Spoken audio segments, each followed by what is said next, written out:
Hello and welcome to another episode of Yolp Presents Joker's Trick. We live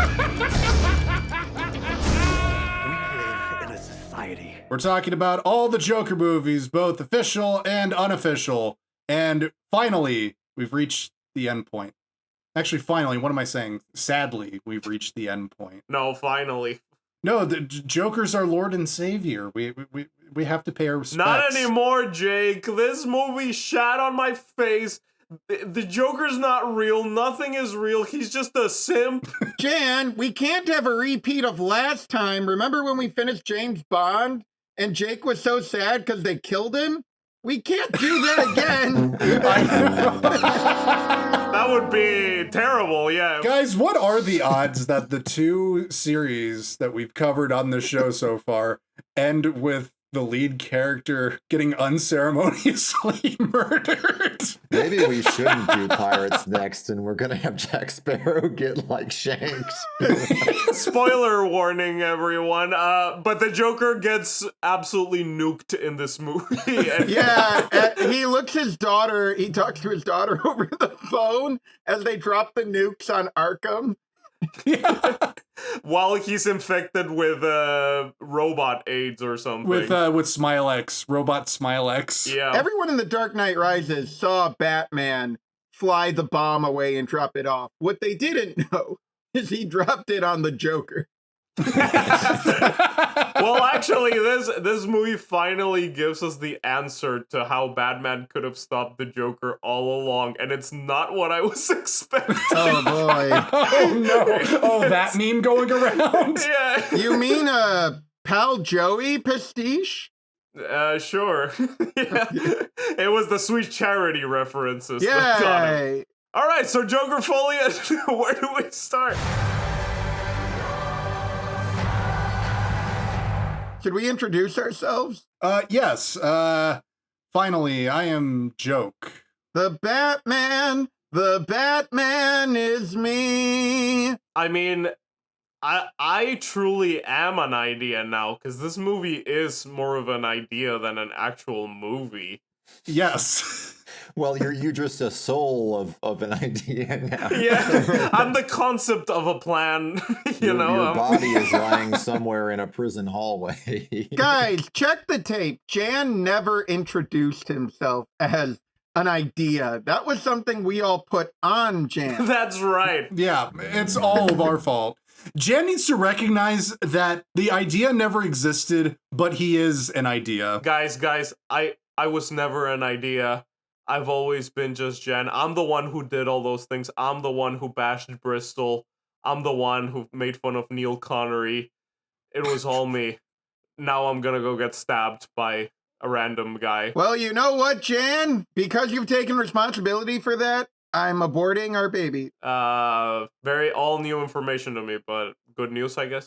It might be news to Joaquin Phoenix and Lady Gaga based on that video at Cannes. Wait, what happened in Cannes? So there's a video that leaked of the ovation, the Joker Folie Deux. Oh yeah, Joaquin is like, that fucking sucked. And Lady Gaga's like, no, it's good. Yeah. It's good. And Joaquin Phoenix is like, the ending, we could have done a different ending. Which is funny because according to the Hollywood Reporter, this movie is for Joaquin. So something beautiful happened here where everyone just gave it their all and just made something wonderful. Okay, so can I be honest with you? Like, the whole time I was thinking, like, there is only one good ending that could not only redeem this movie, but also redeem the last one. And they did it. Yeah, I know. No, exactly. Paul was here with me, but we ended up posting it after I watched it. That is not a bit. That was my genuine reaction to watching the ending. Happiness. Not because I was sad. I mean, I'm deeply sad that they killed my Lord and Savior, Joker, and Joker is just an idea. But just the sheer, like, I know they're gonna do this, aren't they? They're gonna kill him. He's just gonna be stabbed. Joker's gonna be just a loser, so someone else could become the Joker. And just the sheer audacity and shock of that. Not really shock, but like they fulfilled my expectations perfectly. And so I just could not stop hysterically laughing. And everyone in the theater got mildly concerned. The three other people in the theater. That is your genuine reaction, because I saw Batman v Superman with you and you nearly punched me with how much you were laughing when they introduced Aquaman. Well, I mean, how could you not? I had the ending spoiled for me right before the movie. I went to the bathroom, and as I'm sitting in the stall, these two guys come up to the urinal next to me and they're like, "Oh, wow, I'm gonna have to think about this one. I don't know, gonna have to think about this one. So I guess no more movies with him, right?" And I went, "Guys, I'm about to see it." And I'm like on the toilet. This movie, to me, truly, we'll get more into specifics, but to me, it was truly like the Matrix Resurrections of Joker films. Yes. Where it's just like, it's not perfect by any means. It's actually extremely fucking messy. But it was the same kind of reaction I had with Matrix 4, where I was kind of like, the first bit, I was kind of just like, okay, it's just the same thing, but a little bit worse even. Come on. And then stuff started happening where I was like, oh. And I was like, wait, are they making fun of the first? Oh. And then the ending, I was like, oh. Yeah! Listeners, as you can guess, possibly from the past couple minutes of us talking about it, this is a divisive film. We don't know where you fall in your Joker journey with this movie, but on this podcast, you will be exposed to many different point of views, viewpoints, hallucinations, musical numbers that are going to be all over the place on this movie. And we'll be on court. We will be put on trial, every single one of us, for our crimes. Yes. Finally, we're doing my podcast where if you like a bad movie, you're held accountable in a court of law. So let's start by reiterating every single episode we've ever done. So Jake, what did you think about Dr. No? Wait, what about Casino Royale 1954? Right, so that was the first episode. Jan, you were there, surely. Yeah, Jan, you were there. Yeah. How could you forget? 5 hours later, we finally made it through. 5 hours later. I fired my lawyer. I'm going full werewolf. Everyone's wearing the makeup. I'm wearing my Batman hat. Yeah, no, we're here. We're ready to put this movie on trial. We've got our legal briefs. We've got our clown makeup. Some of us are witnesses for the prosecution. Some of us are witnesses for the defense. Others don't know yet. What is it Lionel Hutz says? Surprise witness after surprise witness. But this movie has some context, does it not? I was going to say, now we're learning more about the pre-production. Well, yeah, that's true, because we're getting some stories. I think one dropped either today or yesterday where they're already trying to spin this. Like, James Gunn was nowhere near it. He wanted to stop it, but he couldn't stop it. Oh, yeah, I did hear that. That, like, officially he gave notes, but that Todd Phillips isolated himself from DC. He refused his notes. And honestly, you know what? Good. I'm all for it. Like, if you're just going to do your own thing, go ahead and do it. Yeah, there seems to be like on the Joker side of things, everybody is just like, Warner Brothers went in and fucked with Todd Phillips' vision. They made him do this. I'm like, no, this is the movie he's been trying to make since the first one. Just now he pretty much has a point. He has a clear vision for it. Well, at least an endgame. Not the mechanics are wonky, but this is the goal of the first movie, but more successful. When they tell you who they are, believe them. Well, yes, because it looks like, all right, so it does seem that when the first movie was being written, it was conceived as a standalone film, and that the idea was it was going to be the origin of the one and only Mr. J, the Joker we all know and love. But the first scene appeared because originally Todd Phillips apparently wanted him to cut his lips open to create the Heath Ledger smile to show him becoming the Joker. But Christopher Nolan, who was still with Warner Brothers at the time, stepped in and's like, no, that belongs to Heath. He can't cut his lips. I don't want him to cut his lips. So he smeared the lips in a red smile. But that started the seed in Todd Phillips' mind of maybe this isn't the actual Joker. Once I get this Nolan guy out of here. Yeah, once we get rid of him, they'll give me money to do my sweet charity pastiche. Yeah, so the story that they've been telling, as I understand it, is that they had no intention to make a sequel until, like, I think during COVID, when Joaquin was like, Todd, I had a dream about doing the Joker on Broadway. I had a dream of getting another $3 billion. Like, that was the dream. Again, the most profitable superhero movie ever made, right? $1 billion. Pretty much. Yes. And also, I'm sorry, I'm gonna call bullshit on this thing of like, oh, it was all Joaquin, because after watching this movie, it's become evident to me that, like, so the first Joker is so many locations, exteriors, New York. This movie has exactly 2 interior locations. Just like, they had to shoot this entire fucking thing in LA to accommodate Joaquin Phoenix, who didn't want to go to dirty-ass New York again to do a movie.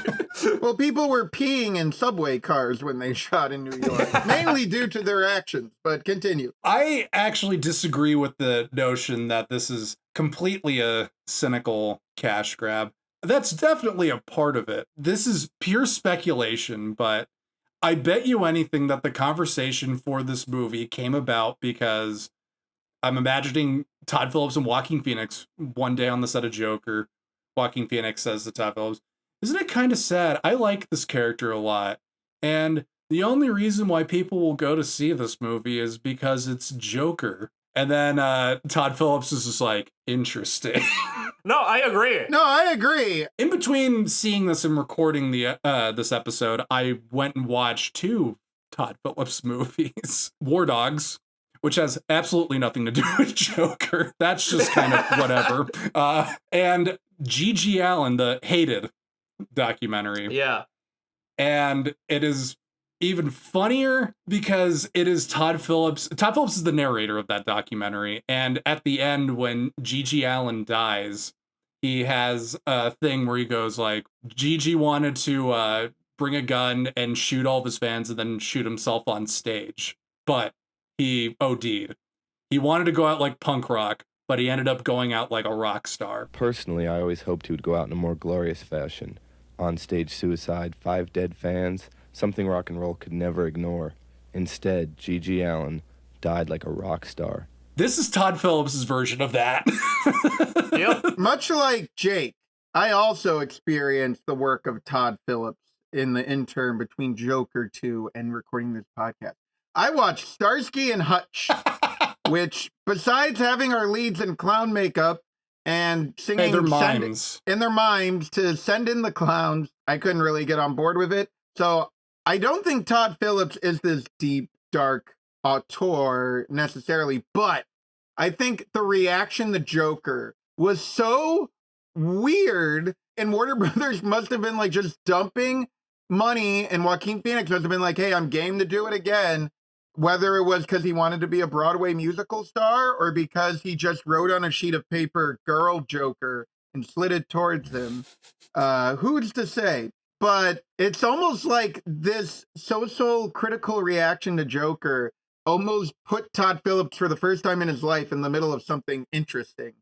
And he had to have thoughts about it, because how could you not? And that's how we got this. Yeah, this movie is fascinating to me because exactly going off what you're saying, Troy, like, it is one of the only movies that I've seen that is like completely cynical but also feels genuine at the same time. It's the only Todd Phillips movie that I'm like, this feels genuine to something he was going through.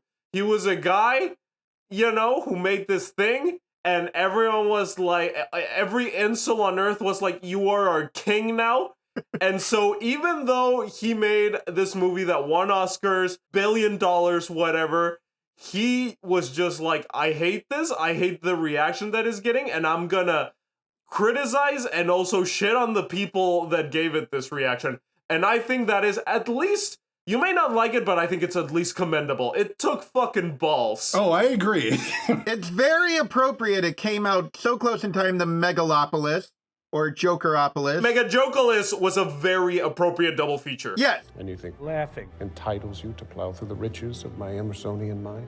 Okay, I'm sorry. And it's interesting in some ways because they're both deeply personal films. And in some ways, I almost feel like the one made in the studio system as part of a tentpole franchise. Because that's a weird thing. Everyone I know who I've talked to about this movie views it as part of a franchise. my mom was like, oh, so they're going to spin off Joker 3 with the guy at the end.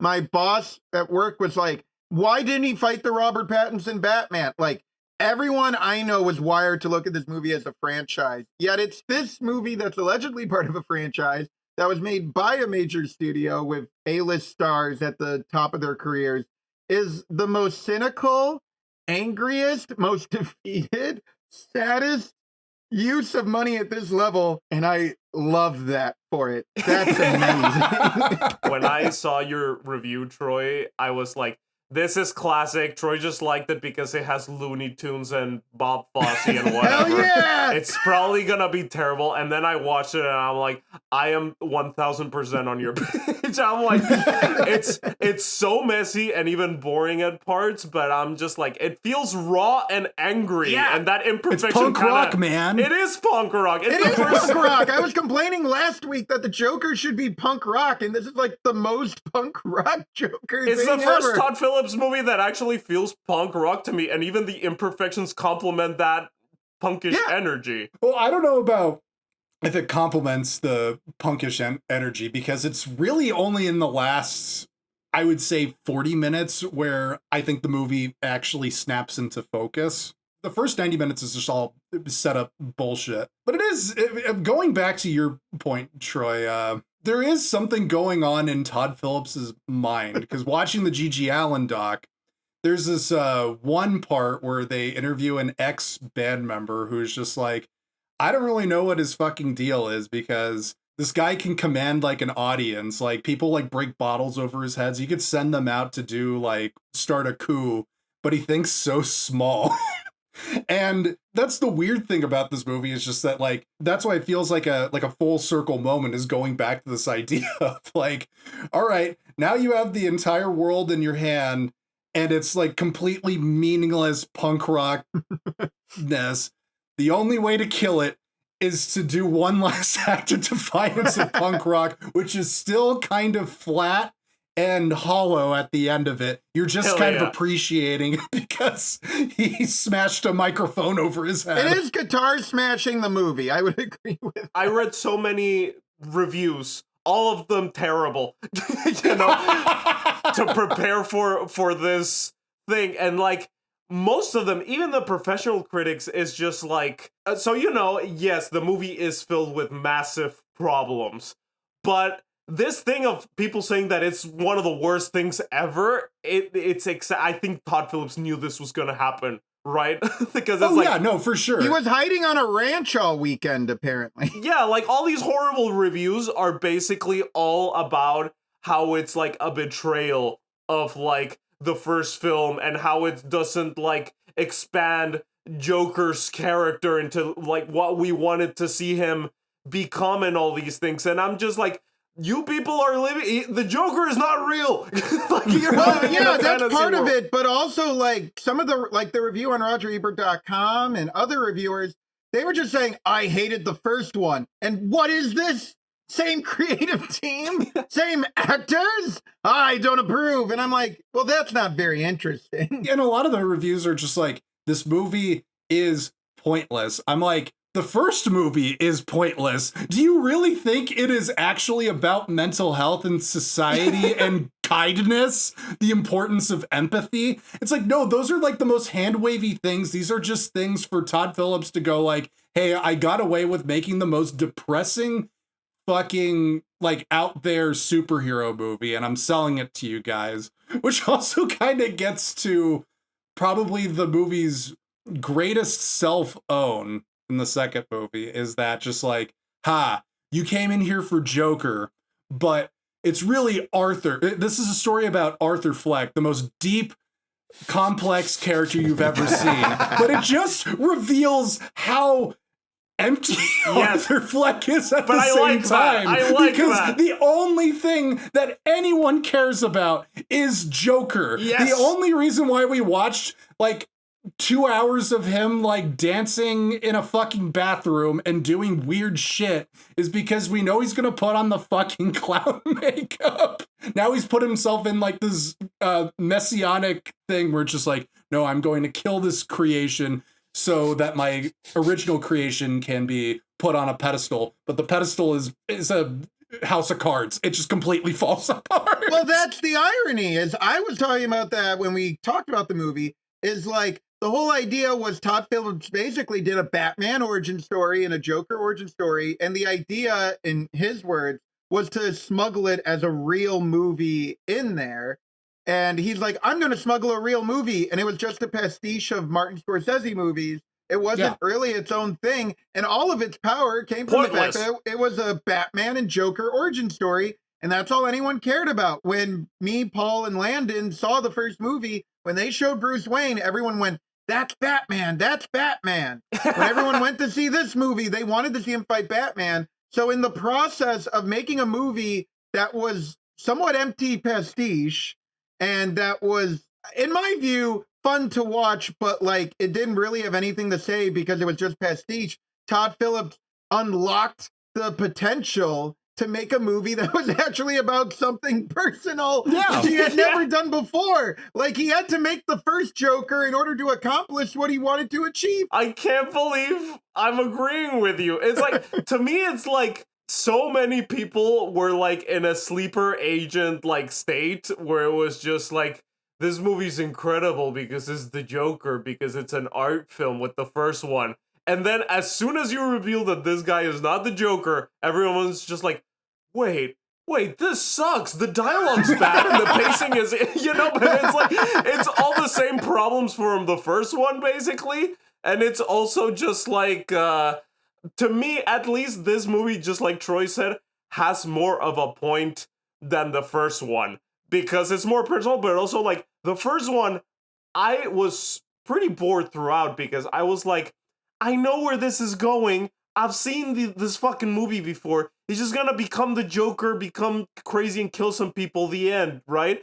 This, even though I had an idea of where it could go, and it did go there, but I was still like, I don't know where this is going those last 30 minutes. And I was like, that was exciting to me, But is it just like the first one where it's just like, here's the rub? Is it just like the empty shock value of the movie actually doing something? Is this just like shooting Murray Franklin, but on like this grander metatextual scale, and there's kind of nothing else going for it? I guess we'll get into it as we talk about the movie. What does also elevate this movie above the first one is they were given carte blanche to play with formal elements and to just let their freak flag fly. And I think this movie, that's the thing, is even if maybe one day as I revisit this movie, as I will, and I maybe find that once again the thematics of it have a little less substance than I thought. The style of this movie, it's so much fun to watch. It's so inventive. They do so much crazy stuff that's right up my alley. So we'll cinematography really is a step up, and it was already nice in the first one. Yeah. I get what you're saying, that it is more focused, you might say. I had not read spoilers. I had guessed, I was like, well, obviously there's going to be some kind of prank. Has to be. The whole movie's a prank. And basically, I should have guessed that Occam's razor, it should have been the dumbest, bluntest thing. It's like the movie is called Joker Madness of Two, and it will be neither of those things. What do you mean madness of two? The whole point of the Folie à Deux mental condition is it's system where a mental illness can jump from one person to another person. And that's literally what the ending of the movie is. It's in the title. And we're the other mentally ill person. Yeah. That's the joke. The mental illness came to us that we were like the worst movie ever made, and we're just like, this is great. Nah, when I saw that Warner Brothers Circle logo, I'm like, my mental illness has finally jumped over to Todd Phillips. We talked about how the idea came about. Should we get into why there are musicals? Because this is a thing that Todd Phillips has said repeatedly in interviews, is that, and it's the dumbest shit.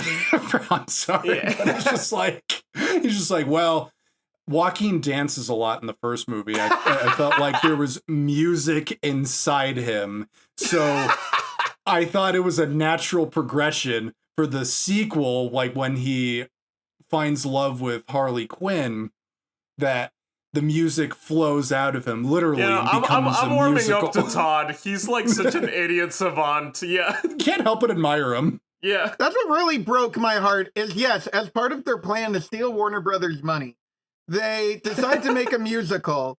And as much as I hate to say it, while everyone says they're angry about the Joker dying, I can't help but feel maybe the greatest scam you could pull on fans of the Joker is make them watch a jukebox musical of standards from the 40s and 50s. Because most of these motherfuckers who like Joker are like, I hate musicals. Musicals are for women and fucking theater kids that I shove into a locker.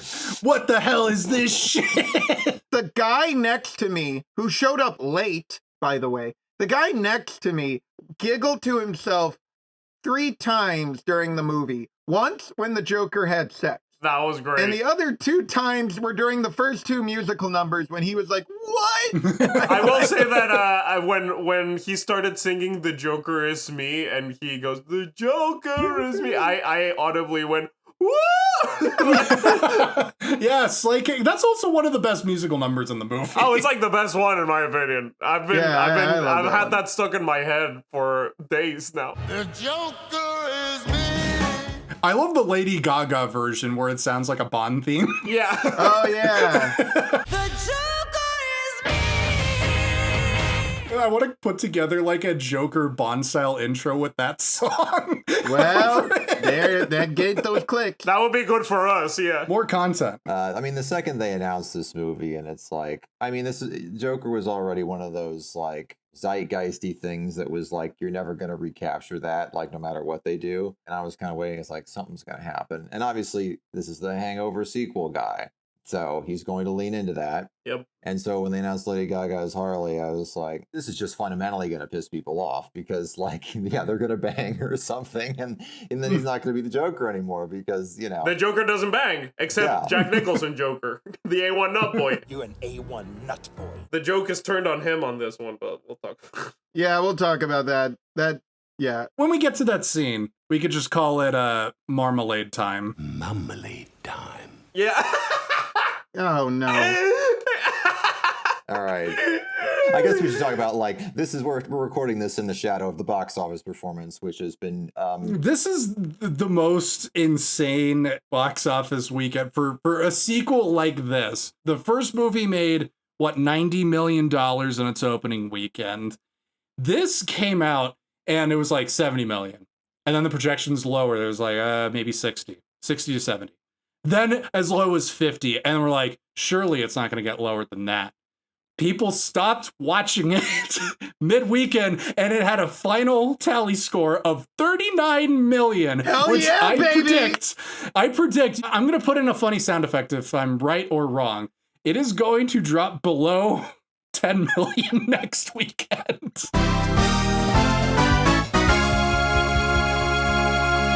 He was right. Okay. I'm sorry. No, but most of the like non-cinephile people I talked to like didn't even know this movie was coming out until like a week ago.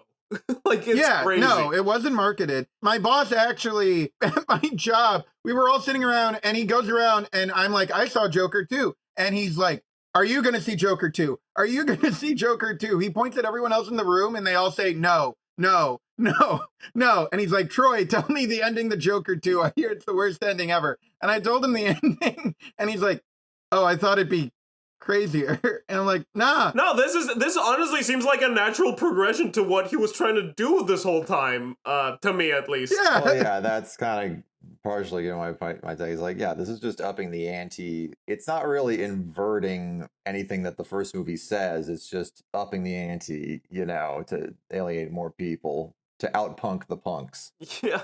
Exactly. This will be a theme as we talk about the movie, but this film is kind of an appropriate gaze into the modern state of filmmaking, as it does in some ways feel like the natural apotheosis of, I'm sorry, I'm going to use this movie as the catch-all term for this style of filmmaking, Last Jedi filmmaking, where you have franchises with directors who are given carte blanche to make very good movies.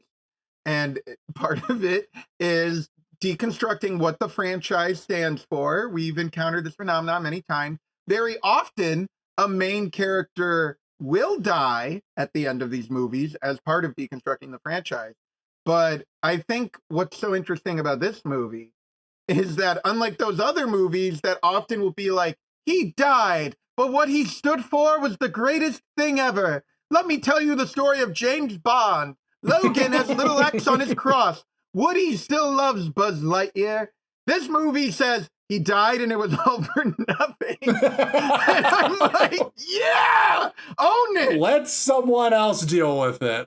This other guy can be Joker. Fuck it, I don't care. This guy's done. What I'm saying that it made the last movie mildly better in retrospect to me is because, like, one of our big complaints were just like, this guy's just not the fucking Joker. He's not a criminal mastermind. He's crying like a bitch. Like, even when he's in full Joker getup, I'm like, the mission failed in making him the Joker, and this movie finally was like, yeah, this guy's not the fucking Joker. You know, like, it's like, the one moment where I felt seen was when Steve Coogan says, like, you're just some illiterate, mentally ill man. And I'm like, oh my God, did they listen to our episode? That was the moment where I started, like, raising my eyebrow and being like, wait, is Todd Phillips becoming self-aware? Because I'm like, this whole thing is just a statement about, like, you guys think that Arthur is the coolest dude, but actually, he's a pathetic little fucking worm. And just, like, the fact that he's not the deepest character I like in this movie, because it's just like, yeah, he's not that deep. He's just a fucking weirdo. Yeah, but then what's the point of making a movie about it? Isn't that kind of a failure of a character study? Well, yes, but this movie's not a character study. This movie is like a meta thing. This movie is not a character study. It's a character autopsy. Exactly, yeah. It's like, he died.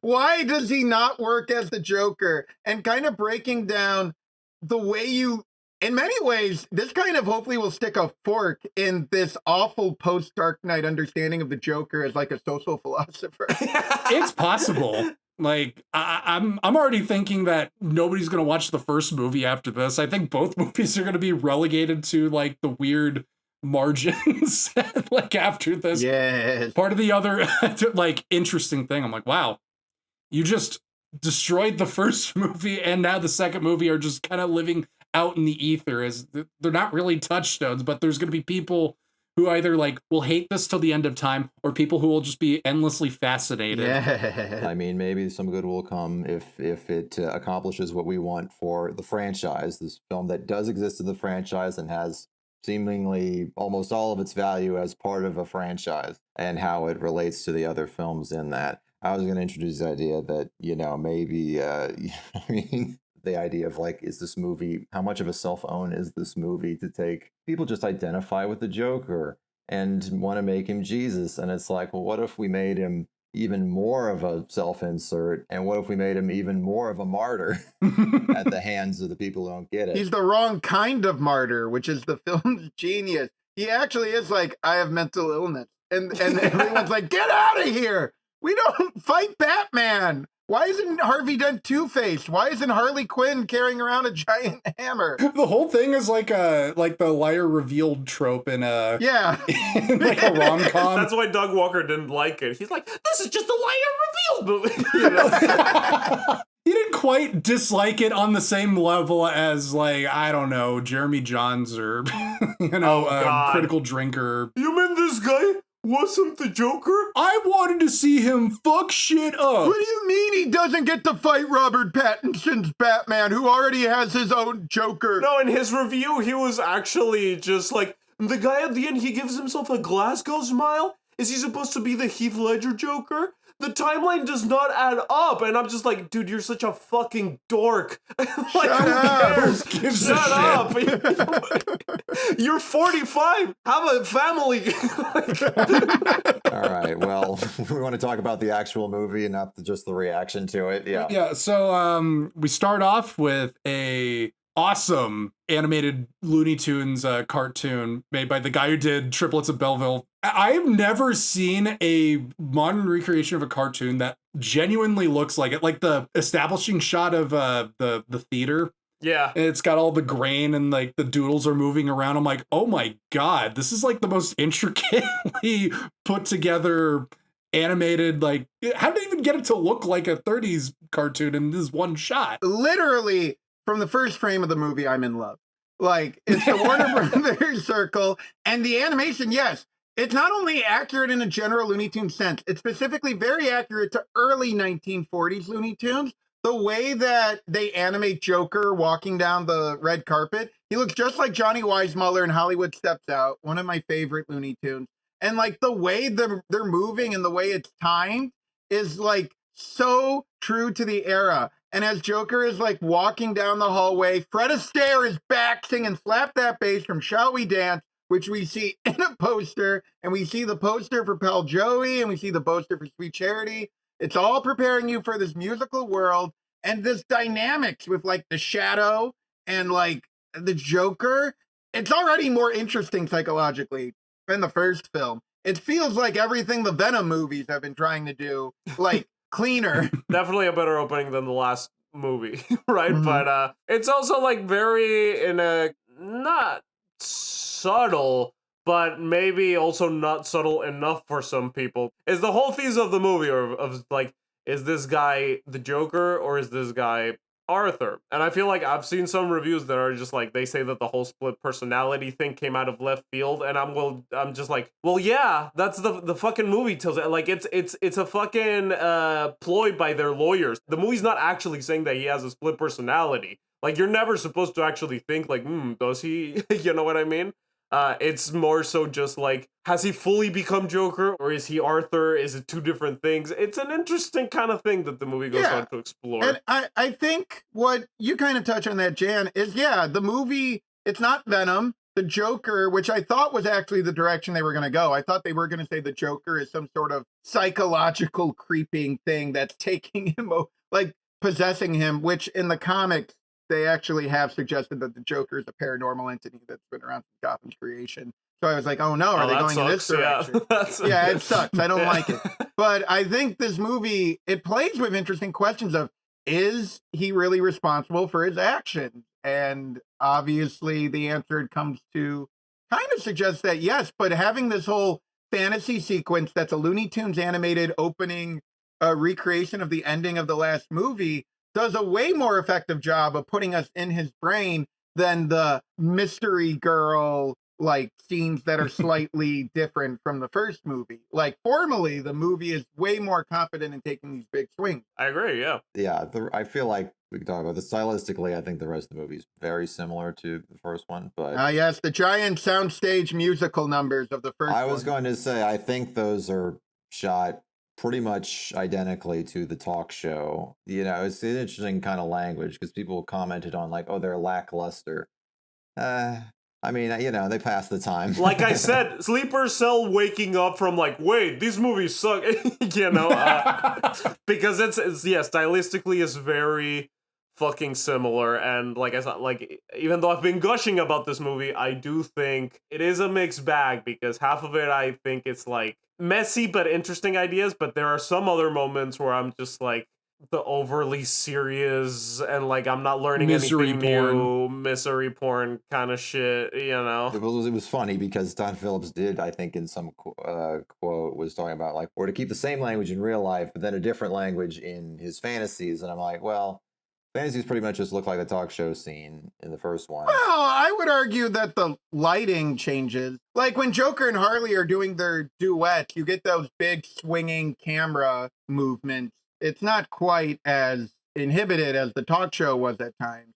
And in many ways, I think the first movie did have more of an inhibited camera language, while this movie, you do get more of a gliding. Well, that was what I was going to say, is that the real life scenes are actually more different from the first movie. And I mean, arguably even more a little kind of scattered, because it's like every kind of shot and every kind of scene. Because he's crazy. Yes. The camera is not like handheld in this one so much. It's much more like on sticks, and I don't know, it feels more like confident, the whole thing. They figured out to put the camera down, and they put them in a black box theater.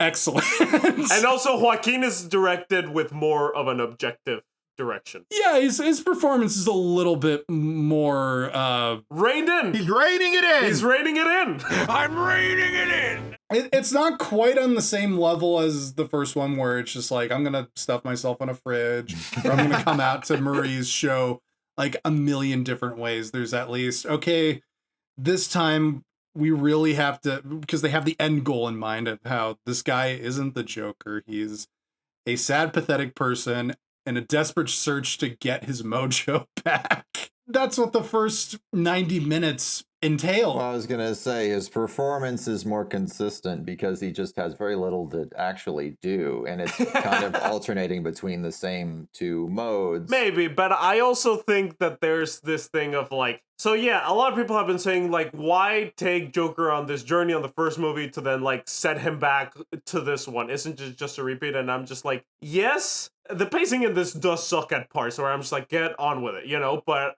I will say that like, it does feel like that if you are looking at it as like, okay, this is a real character that I'm supposed to care about. But halfway through... this is a fake movie with a fake character who gives a shit? Halfway through, I'm like, this is a fake movie. This is just a whole entire... It's one of those meta sequels that's a commentary on the first movie's legacy. He's trying to recapture the Joker because Todd Phillips is also trying to recapture what he did with the first one. Yeah. And Todd Phillips is also like, I can't. So therefore the character is also like, I can. I don't know. It's very weird to me that I'm praising this movie like this because I'm always the like execution over ideas, but the ideas in this, messy as they're executed, had me kind of like engaged with the movie. We're in the barren desert planet of Arrakis, and then we finally find some spice. Yeah. And then we're just like, this is genius, by God. Again, Dune 2 is a movie that makes you want to think that it's showing you how bad its main character is by like concerned looks. Like everyone's like, oh, I don't know about what Paul's doing. I don't know about that. This movie is just like, this guy sucks. Everything, we're going to be so explicit about how much this guy sucks and he's not going to give you what you want. And now everyone's like, hey, wait a minute. Speaking of how the movie does play with style, I love the jump from the animated sequence recreating the first movie that's all Looney Tunes and fun, and how it immediately cuts to Steve McQueen's hunger. Like the level of visual vocabulary, it's like you go from literally Looney Tunes to he's Bobby Sands, and like some of them are naked for some reason, much like Hunger, and they're all like just bringing out their pot to piss in, and all the prison guards are Irish, and I'm like, oh my God, now we're doing Hunger? It's a prison. But I'm going to say right off the bat, I don't know, I wouldn't quite say it's a reset because I'm kind of like, oh, this is sort of like a different character in some ways. He's lobotomized. Well, yeah, it's like, I mean, I guess he's been in there for a couple of years as he's been established, and everything like looks insanely like gritty or whatever, but then you see like his routine and he's like fairly content, far more self-possessed with himself. He's medicated. And the big difference that I was like shocked by is he understands comedy now. He tells jokes that actually make people laugh. Well, yes, that is true. Well, that's the thing, right? Is like the first movie kind of ended with the idea that because he put on the role of the Joker, he did have this weird kind of ability to see into the future where he's like, I've created Batman. I get it now. I get the joke. So that made sense to me as a continuation of his journey, that in becoming the Joker, he did find an inner peace, a sense of accomplishment, because he finally became the star. And so I think that's a good place for him to start this movie in, because the rest of this movie is basically taking that away from him. And that's the journey he goes on. But I will agree with Jake and Paul that like... Jake Paul? I'll agree with Jake It's Paul. every day, bro. It's every day for the Joker. And yeah, these first 20 minutes in the prison, even though it looks very nice and I think it's a really cool set, it did have me kind of like, Jesus, this is not going anywhere, is it? Until it kind of does. A solid 90 minutes into the movie. Well, I'll say until he has that interview with Steve Coogan, and also the other thing that I was like, oh, was when they revealed that the roles are reverted. Harley's the one that's manipulating him this time, you know? And I was like, that's cool. Yeah, you know? I wanted to say, yeah, like when we first meet Harley, you know, fans were worried because they're like, this isn't the lore. She's just another patient.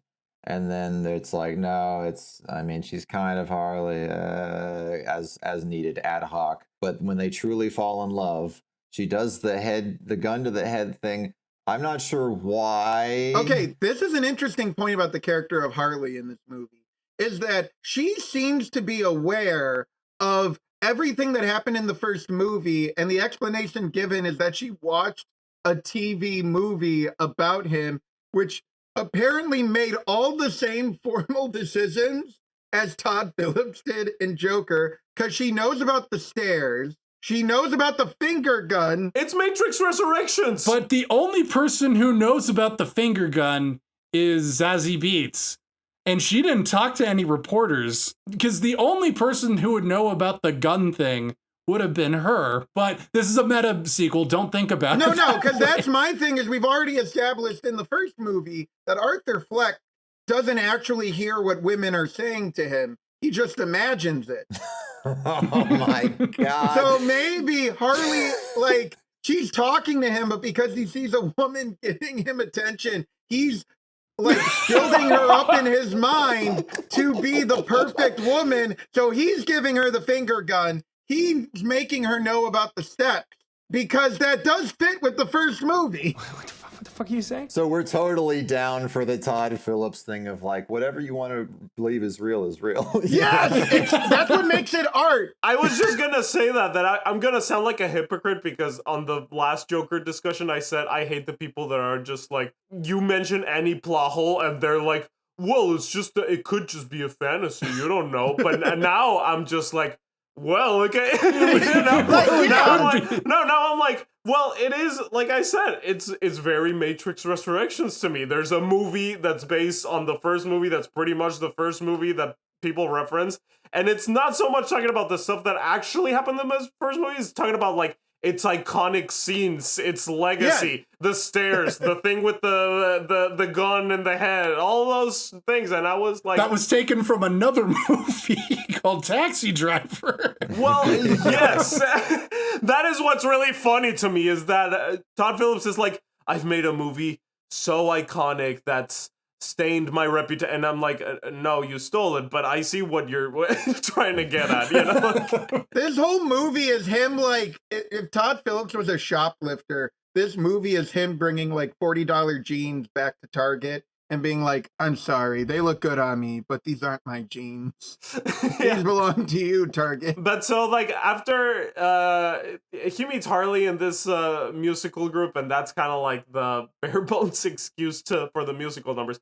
How do we feel about these musical numbers? I love them so much! I like them too, I can't believe it. I like the for once in my life kind of moment. Oh, come on. If my friends could see me now, they killed it. Yeah. Bewitched, Bothered, and Bewildered is great. So what I love... Okay, folks, we're going to get a little personal on the podcast. And the Joker podcast? Here's the interesting thing about the way the musical numbers are used.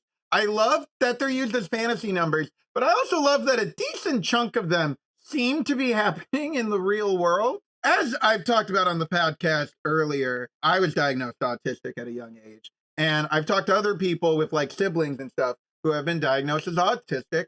And we've talked about how a lot of autistic people are really into Fred Astaire and musicals and stuff like that. Because when you're autistic, you pace, you walk around like you need movement, and you sing to yourself as part of stimming behavior. So in many ways, people who not struggle, but just who are neurodivergent often will manifest their emotions in such a way. And I've never really seen a movie make that link before.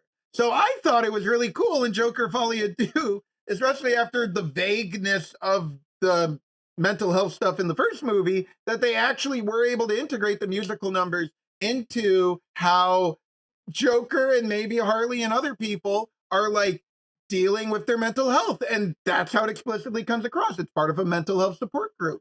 And I also like, then everyone's like, well, do you feel Joaquin Phoenix is a bad singer? And that kind of like the recording live, I normally hate it in movie musicals. It worked really well for me here because, again, it's just an awkward guy expressing himself. It made it feel very earnest. It felt like the Jock Demme musicals that this movie doesn't directly quote, except for the umbrellas shot. Yes. Yes, because the whole point of those musicals is it's just like normal people singing. The dancing isn't like Broadway quality. The singing is very good, but it's supposed to be more like casual and matter of fact.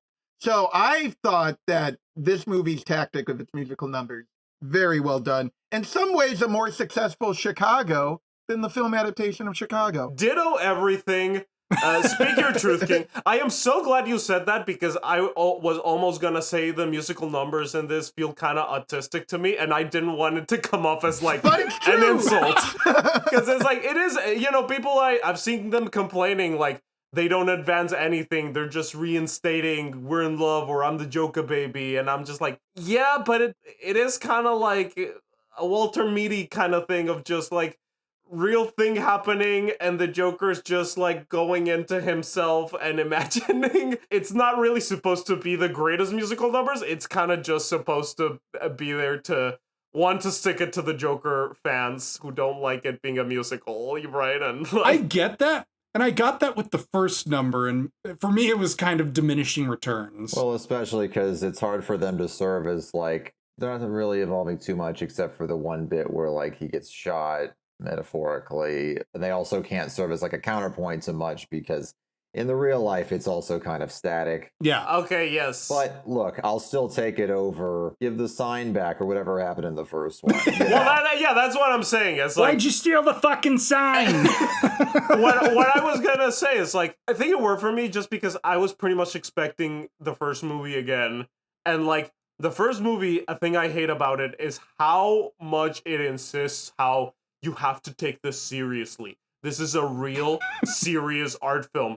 And kind of like what the musical numbers communicated to me with this, with the, My Friends Could See Me Now, and It's All Kind of Silly, was exactly that. It was like, don't take this one too seriously. I actually thought that, again, this was way more effective at showing Arthur's state of mind. Because in the first movie, I get he was supposed to be a comedian. As we pointed out, he doesn't seem to know how comedy works. But in this movie, it kind of flanderizes that too. He just wants to be a star. And again, this whole Chicago thing of him using the Joker is good because he thinks it makes him a performer and not a criminal. I feel the musical numbers show that more effectively all the way through, more than the snippets of bad stand-up we saw in the first movie. I also will point out that, again, part of why people get mad at movie musicals, and they're wrong to get mad at it, is movie musicals are not about advancing the plot with the number. It's about reveling in the emotion of the moment, reveling in the possibilities of the moment. And I think these numbers tend to do a pretty good job. Why I'm not giving this movie like an 8 out of 10 or something, because like I like it, but it's a bit much. And I like it whenever it's kind of like meta and silly, but whenever we cut back to like the prison and Arthur like sulking in the rain or something, I'm just like, we're back in the first movie. You know? The prison is so interesting. Okay, interesting things I've noticed about the prison. We have Pepe Le Pew cartoons on TV all the time, especially the end of... a channel that only plays Pepe Le Pew. Yeah, he's back. Warner Brothers thought they could kill him, but Pepe Le Pew is back. They even put some of his cartoons back on Max. Punk rock, baby. Punk rock director. Anti-woke. Here we are. I mean, this is the man who commissioned a painting from John Wayne Gacy for his documentary about Gigi Allen. Dude, it's like we said, mega jokeless directors, right? Like, casting canceled people intentionally. John Voight, Pepe Le Pew, like, they're all over the place. Oh my god, Pepe Le Pew would have killed in Megalopolis. He could have been Dustin Hoffman's character. Well, we've been talking a lot about the beginning of the movie and the musical numbers. How do we feel about Knuckles McGinty? Marmalade time. Is that Brendan Gleeson? Yeah. Yes. I have mixed thoughts. It's a weird relationship between these two because it is simultaneously like antagonistic and they're best friends. Well, that's what makes it interesting to me. Yeah. On one hand, yeah, it does have that like back and forth that kind of makes it an interesting relationship, and Brendan Gleeson, as always, is really great in it.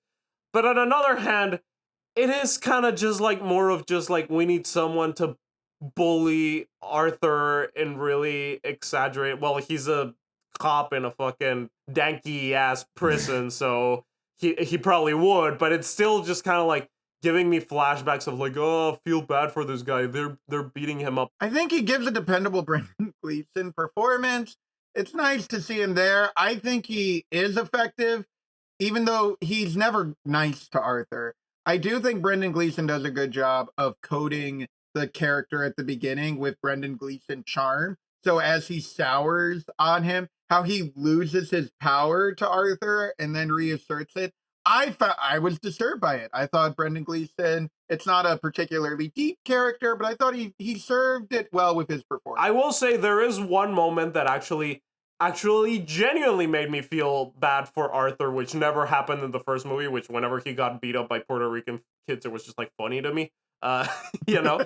But in this, when it's like, he tells a joke to Brendan Gleeson's like, that's funny. And then Arthur's like, thanks, pal. And then Brendan Gleeson just like smacks him in the head. And I was genuinely just like, oh, I didn't like that, you know? Yeah, so, like it was genuinely like... This actually had a little more nuance with the abuse than the first one. Yeah. Todd Phillips has enough self-awareness where it's not going to be like, oh, it's the first movie where the boss is an asshole, Puerto Rican children are assholes, Thomas Wayne's an asshole. Yeah. It's like, no, they kind of have a shared rapport where they're both, well, he's very sing-songy too. There's like a performative aspect. He likes to tell jokes to Arthur, but then there's still the menace on top of that. Another thing we need to set up, and a very interesting subplot that I think has kind of gone under discussed in discussions of this movie that has been out for a whopping 4 days, is the Joker has this interesting relationship with a younger inmate who is dared to kiss him, and then he kisses Arthur Fleck, and Arthur Fleck accepts the kiss because he just needs human kindness. And the other inmate is like so touched by this that he becomes like his, kind of seems like he's in love with him a little bit, but like very devoted to it. Yeah, I thought that guy was going to become the Joker at the end. I also thought that guy, but That's what I thought too. They do cut to Connor's story, the inmate at the end, throughout the movie. Like you do see him like just like. I thought they were the same guy. Same with me. That's what I thought. Jan, your inability to tell twinks apart will be the death of us. I have twink face blindness.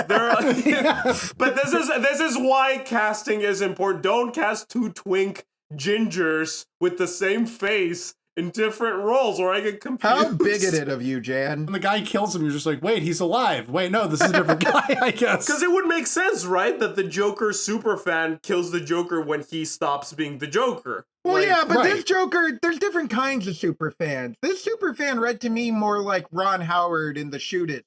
Like, yeah, in the original script, he kills John Wayne, but like, he's like a father figure to him. It is funny because the Joker is looking for love in all the wrong places in this movie. So I thought this character as a weird kind of morality pet that is perpetually ignored by him is both funny and moving, but also very interesting how no one has complained about the Joker kind of having a boyfriend in this movie. Yeah. For all the other discourse around it, no one else has talked about that. When we see like that character in the background just like smiling with a Jokerish smile, Oh, yeah. that's when I started thinking like, are they gonna do it? You want to talk about the Harley relationship? It's barely there, but sure. This is the fan conduit, Harley Quinn. The only reason why we're here, why she's there, is because she watched Joker 1 a bunch of times. Yeah. All she wants them to be is to, build a mountain, fuck shit up. You know, she's very, very much a supporting character. This is still very much Arthur. It's not even Arthur's. It's Todd Phillips's self-insert, you know. The passion of Todd Phillips. The assassination of Todd Phillips by the coward DC comic. Yeah, it literally is the passion of Todd Phillips. But like I said, like when I was just like, well, this is just kind of like yet again a lame version of Joker Harley. To me, when I started getting interesting was when they're like, Harley is actually manipulating you, which on one hand, yes, you could say it's kind of problematic since we're living in this day and age with like the Amber Heards and whatever, where people are just like prone to just blame the woman in an abusive relationship for everything.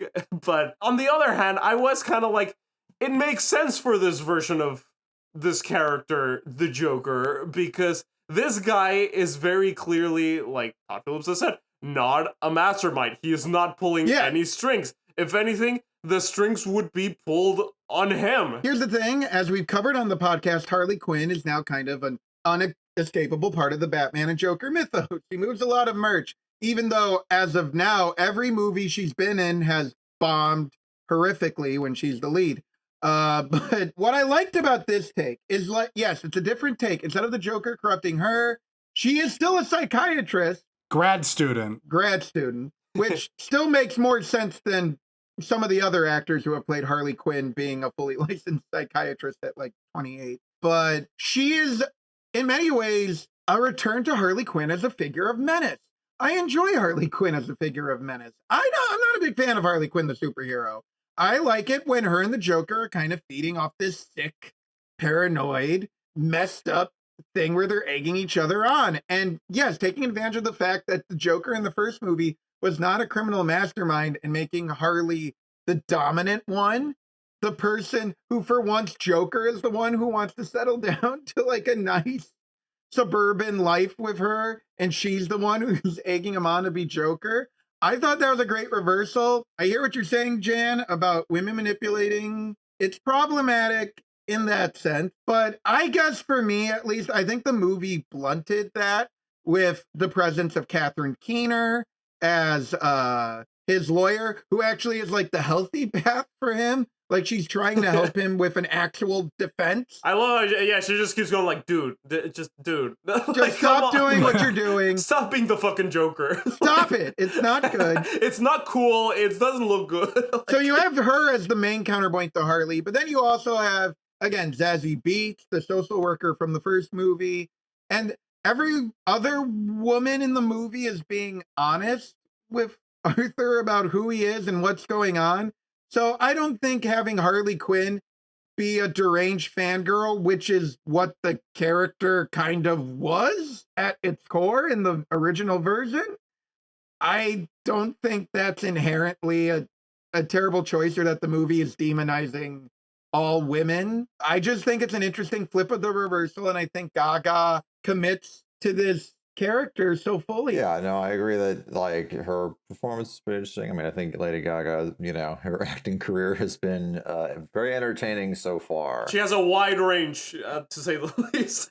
We got Machete Kills, A Star Is Born. We've seen her absolutely rammed by greasy Italian weirdos in all the movies she's been in so far.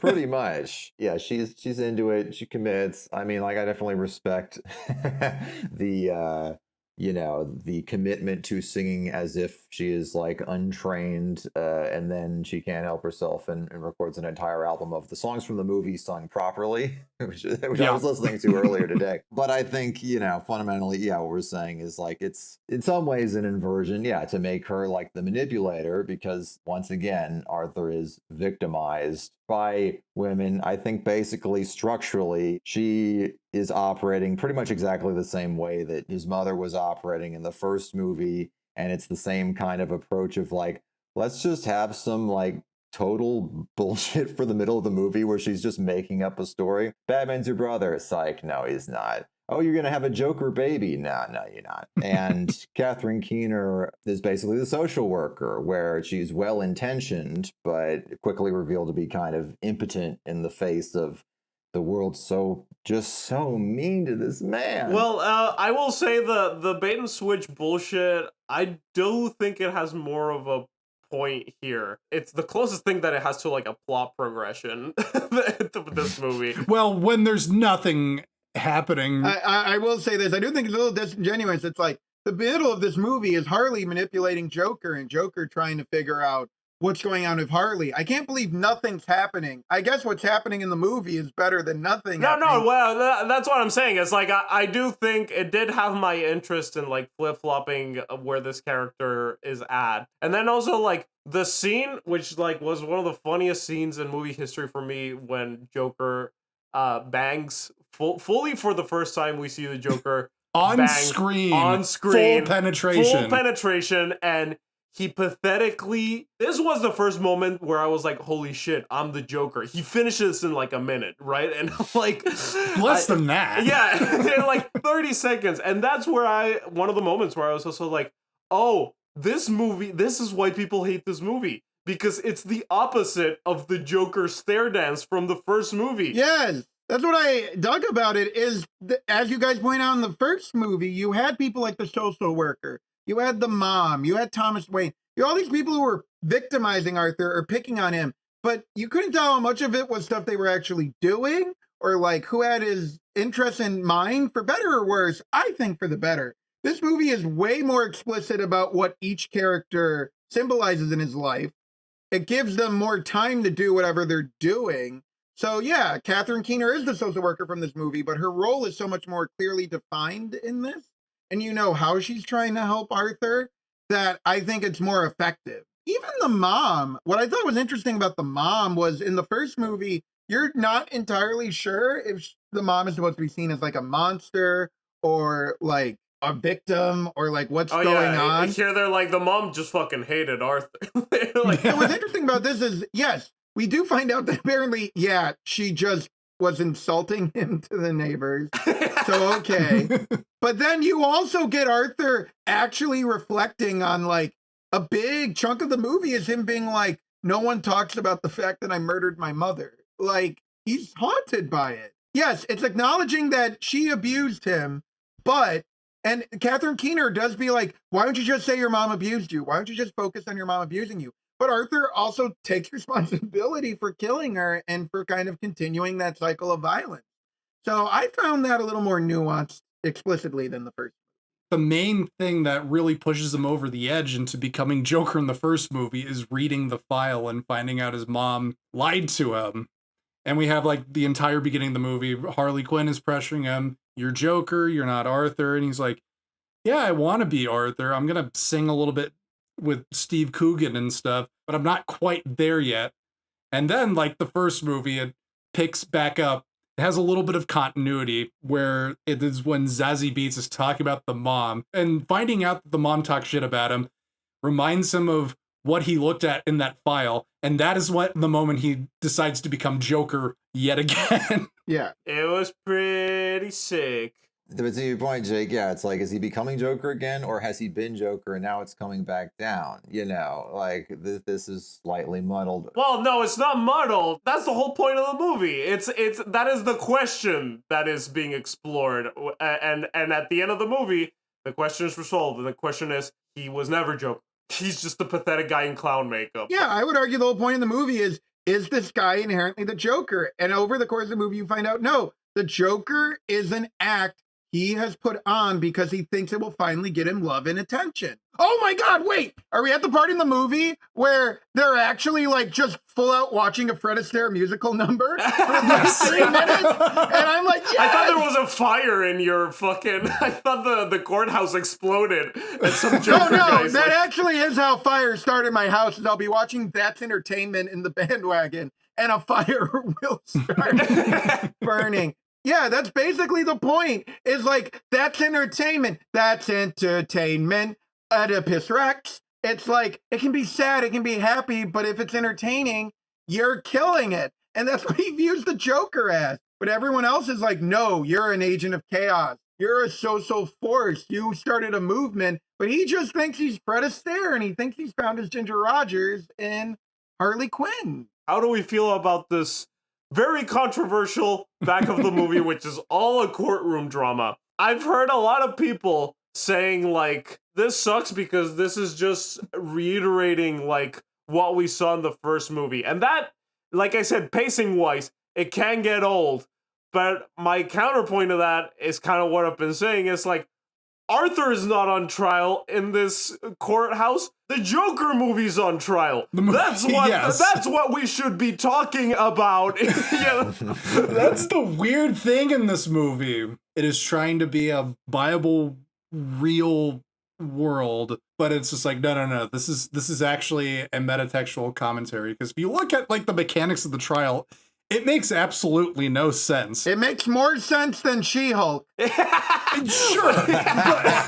Sorry. I think they have the same rating on IMDb. Yeah, I think they do. But it's just like, okay, so after 2 years, there's no dispute that he murdered Murray Franklin. And they're waiting for him to be sane enough to start a trial. But I'm also like, he was arrested the day of the murder. Shouldn't that have already been determined? No, yeah, exactly. Don't think about it. Shit. The question is, was he insane? Is he crazy? There are degrees. It's why we put people who kill people in broad daylight on trial, is often there can be mitigating circumstances. That made sense to me. That's how courts are supposed to work. The question is he crazy? Which is an important question. We've been debating about the Joker this whole podcast. Is the Joker truly insane? Or is he super sane? I'm super sane. But no, this trial, I mean, the elements of it are, I'm no expert, but like everybody, talks about, it's like there are mental diagnoses. Don't look at it like a real movie. I know, it's not a real movie, but we don't have anything to talk about if we just say it's bad on purpose, the end, Yeah, exactly. And also, Todd Phillips has gone out and said that this takes place in a more real world, So in real life, debating whether or not he has a split personality has nothing to do with whether he's like criminally insane. Also, I don't think that would happen in this kind of trial. And then the really thing that I struggle with is what any of that has to do with like him taking or not taking responsibility, because like the Joker represents him being proud of himself. On a metatextual level, but the legal question in the film is it temporary insanity? Because he only did the one night. Because they don't know he killed his mom. And I guess they are prosecuting both the subway murders and the Murray Franklin murder. And the clown guy. Well, clown guy is same night as the Murray Franklin. If he was temporarily insane, you would loop that all together. Like how Dan White got away with shooting Harvey Milk and George Moscone because of a Twinkie defense. Yes. I have a counterpoint to this. Okay. So there are about like 20 fucking times, it's ridiculous, where the judge should have just been like, you can't know, like very similar to what with the first one. Like, can you introduce me as Joker? No. Yeah, and this one's like, can I wear Joker face paint? The judge should have been like, no, of course not. Can I bring all my props from like the comedy club, the mic and the stool and everything to do my... Yeah, okay. It does bother me in the first movie because the first movie is so hell-bent on being so serious and realistic. But again, since this movie has been communicating to me constantly, this is kind of silly.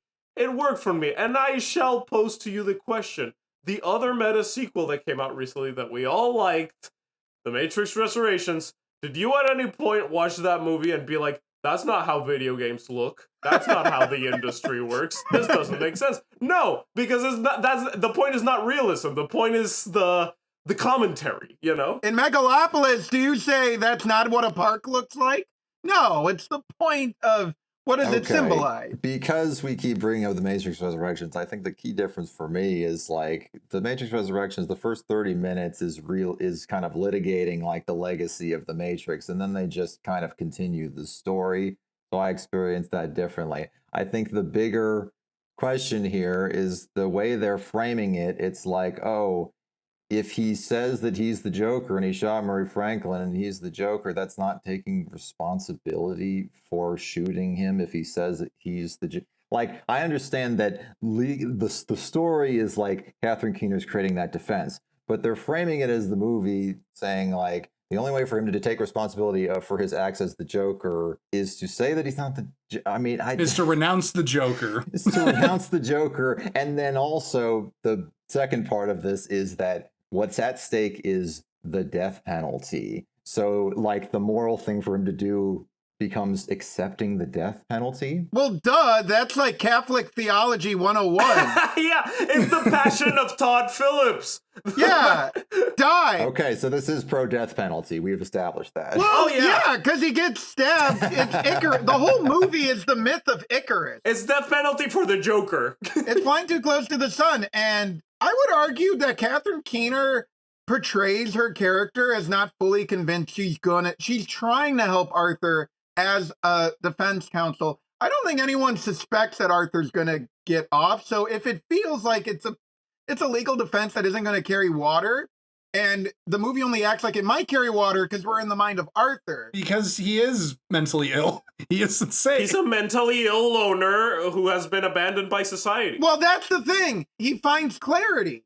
The whole movie, he's going all these musical numbers until he finally realizes the Joker is me, and he has to take ownership for what the Joker did, and that being the Joker is not something he wants to be, that he realizes he did wrong. He has to accept that he is mentally ill and that the state needs to execute mentally ill people. But he wasn't mentally ill when defining his murders, and they say this multiple times in the movie. They're like, you demonstrate some awareness that what you did was wrong. If you demonstrate that you're aware you were breaking the law when you killed someone, then by the state's definition, then yes, you are executed. Hence Charles Guiteau, when he shot President James Garfield, he was crazy, but he clearly knew what he was doing when he shot James Garfield, so he had to face the consequences for that. I actually agree with both of you somewhat, because I do think that the death penalty thing kind of muddles the thing to a degree plot-wise. But I also think just like for Arthur, aka Todd Phillips' character arc, you know,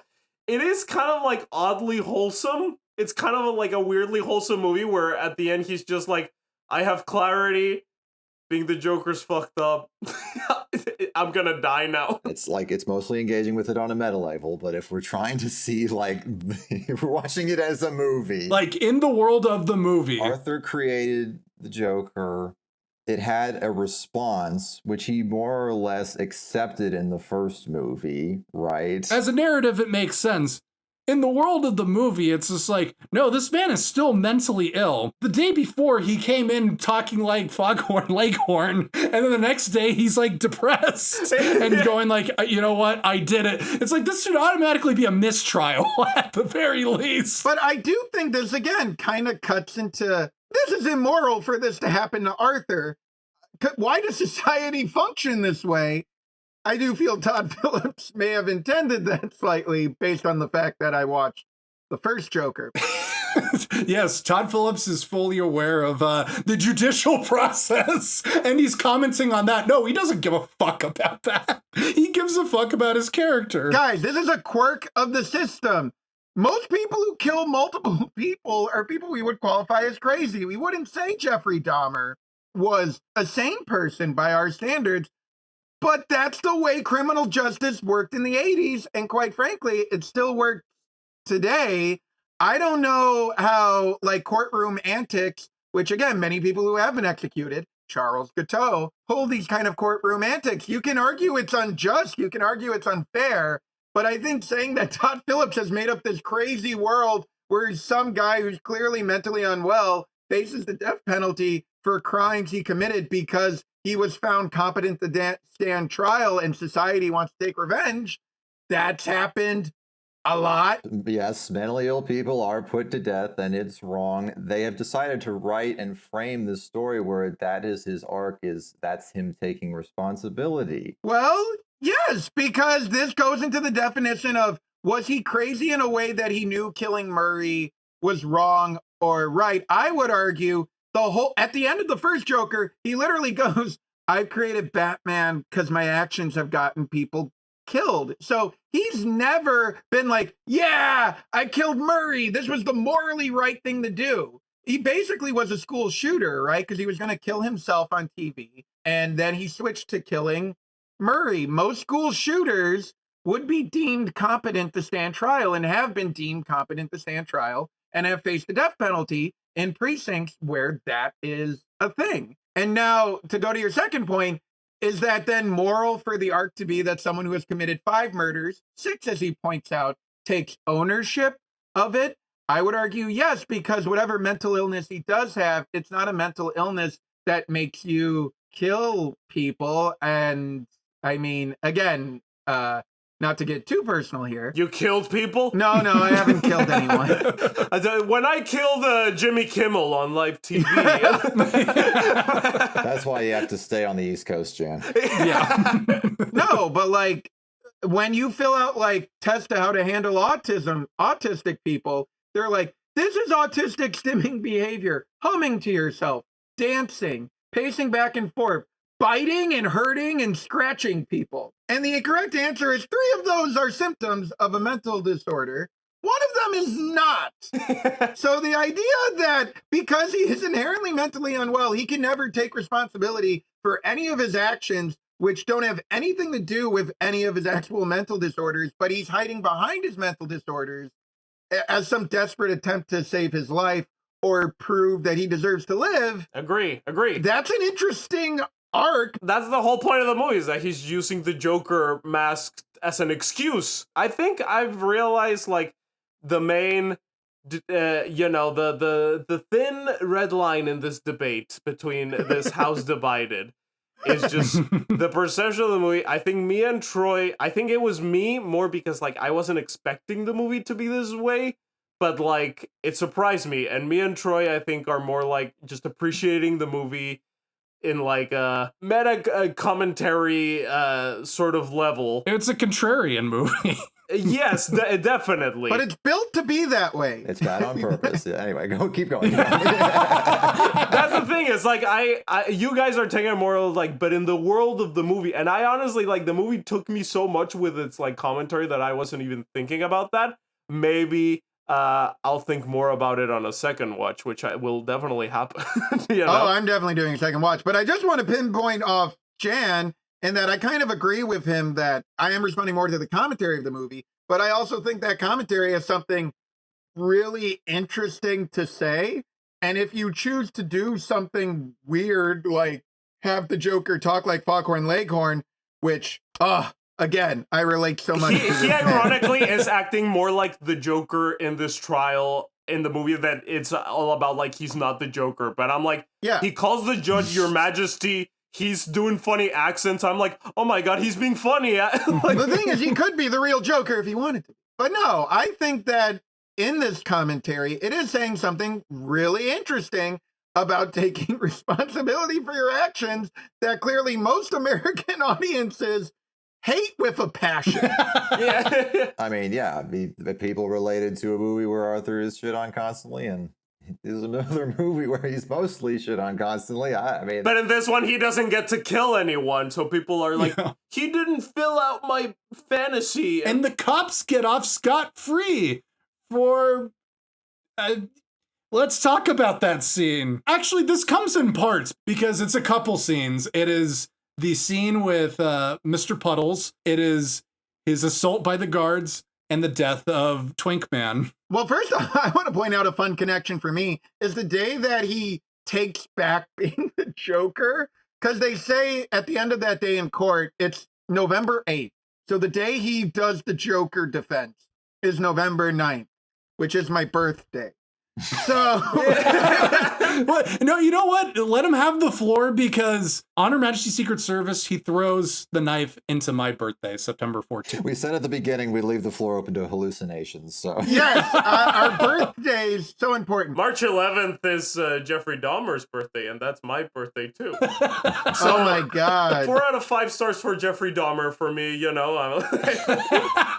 But no, so he does the Joker defense. This movie does a good job of, like, if in the first movie it was like, what do they really think of Arthur? This movie is very straight up. They're like, Zazie Beetz thinks he's a creep. She hates that the story got publicized. She had to leave the city. His social worker doesn't seem to like him. And then we get Gary Puddles. Yes. And we find out his last name is Puddles. Now, I thought this guy gave one of the best performances in the first movie. I think everyone does, yeah. Yeah. And we're going to get into it. The question goes, is this character of Gary, is it just Todd Phillips making fun of someone of a shorter stature? Or is it kind of showing, oh my God, I do kind of hate that this is the metaphor. It's not great, but I get what he's doing, and I think it's somewhat admirable. Is Gary the sign that the Joker actually isn't really speaking truth to power? He's punching down. So we get this scene where his last name is Puddles, and it's not his height. We do get some shots that show him adjusting to having to sit on the witness stand. Some people see that scene as derogatory. Some people don't see it as derogatory. I personally didn't. I kind of did. Yes, and other people, I know Jenny Nicholson saw it as derogatory. I know Entertainment Weekly said it's one of the most powerful scenes in the movie. So it's 50-50, because here's why I don't think it's derogatory, is because they established that his last name is Puddles, and they have the Joker make fun of his name instead of his height. Very Joker-ish. Which would have been the easier straight line. And again, the whole point of the scene is he is doing this whole comedy bit about how his last name is Puddles, and he's jokering it up, and he's hurting him. And Gary's like, everyone was mean to me because of I'm different. I thought you were my friend, and you ruined my life. You've given me PTSD. I don't know why you're doing this. And it's the first time in either movie that Joaquin Phoenix's Joker, Arthur Fleck, realizes that his actions have negative consequences. And for me, at least, I found it the most powerful indication that he's not the Joker, because the Joker would never acknowledge that anything he does hurts anyone. Oh, yeah. No, that was another big moment for me where I was like, this is where the movie's going. Okay. Yeah. So I thought that scene was very powerful, and I thought the actor did a nice job. So I'm watching this keeping in mind that this character has a few scenes in the first movie, and obviously this entire movie is a referendum on and built on the first movie, so we need to kind of look at them as a whole. And every scene that he's in, either someone's making a crack about his size, or there's a visual like emphasis on his size, which you might call a gag, depending on your point of view, or both. And so the second he walked in on this movie, I'm like, what are they going to do? What are they going to do? They're going to do something. He's going to have some kind of visual thing to really hit this, have some moment at this character's expense. And then we get a big honking close-up of like yellow pages on his chair, which is a kind of complex camera move, clearly planned out far in advance. And that's all kind of part of it. And then when you kind of, it is an interesting choice to have Arthur in the moment when he is supposed to be like at his most callous, not comment on that to make him, to belittle him for his name, which I think is kind of this weird cutting both ways of like, he is ultimately supposed to be, he can't be too unsympathetic. I mean, I think you're supposed to feel sorry for Arthur, and I don't think he's supposed to take it up to a certain point. I think it is weird that in these trial scenes where he is supposed to be reckoning with his actions, this whole thing about him taking responsibility, he has already accepted that there is collateral damage for his actions. Like, he is relishing in the Waynes being murdered. You know, if you really wanted to have a direct, like, wait a minute, your actions have collateral damage to people that you didn't intend. It's like, okay, we could have had Murray's family or something, or literally anybody. But it's like, no, I don't think you're supposed to feel that bad about, the people he did go after. Gary, he didn't go after. So I feel like, in a way, this does kind of continue the consistent thread that the movie is more or less endorsing Arthur's like moral point of view about who's the problem and who's not. It's a contrivance a little bit, because I think that the scene mostly works, because the moment Puddles walks into that courtroom, they have the courtroom like chuckle a little bit and say how short it is, and it is painful to watch. It is empathetic in its filmmaking. Then, like you said, Paul, it turns into a visual gag, which undercuts a lot of that empathy that you're supposed to feel in that scene. It's like an act of cowardice, because like the main thing that Joker would do, because the main thing he's supposed to reckon with is his actions impacting someone. And what is the worst thing that you could do to someone? I mean, he's already traumatized for life by witnessing Arthur kill the bully from the first movie. If he was the one to comment that he's sitting on a phone book and making fun of his size, it wouldn't come across in a way that is demeaning to the actor. It would be like, this is the line that Arthur has crossed. Because that's the point of the scene. And the fact that the phone book is a cinematic gag because it's not Arthur's point of view. He's not the camera that's like looking at the phone book and picking up. That's Todd Phillips. That's for us. That's for us. It's like a scatterbrain, like just going in for the gag. It's not taking the scene to its logical endpoint. Okay, but then that speaks to it exactly. When you guys walked out of the movie, your reaction to it was, once again, Todd Phillips makes fun of short people. And then you're like, why didn't Todd Phillips have the Joker explicitly make fun of him? It's because if you even acknowledge it, then you're like, well, that's a gag. Here's my thing about the framing. Yes, he calls attention to his size. I don't laugh at those scenes. I don't find them funny. I think he clearly is struggling in a world that isn't built for him, especially in the 80s. I just think that's something he would have to face with.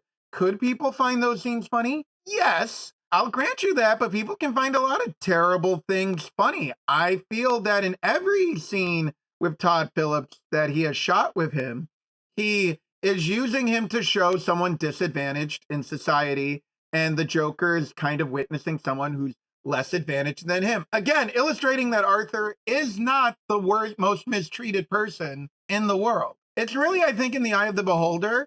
I cannot say anyone is wrong for being offended at such visible language, but the fact that I would argue that there's even a debate about it indicates that it's not Todd Phillips going, let's put in a gag right here at his expense. Otherwise, he wouldn't go so hard on the puddles angle, which, yes, I think he purposely did the puddles angle because if he did what you were describing, Jake, you guys would be like, there's no benefit of the doubt. He's being explicit. He wants us to side with Joker in this moment and take him down a peg.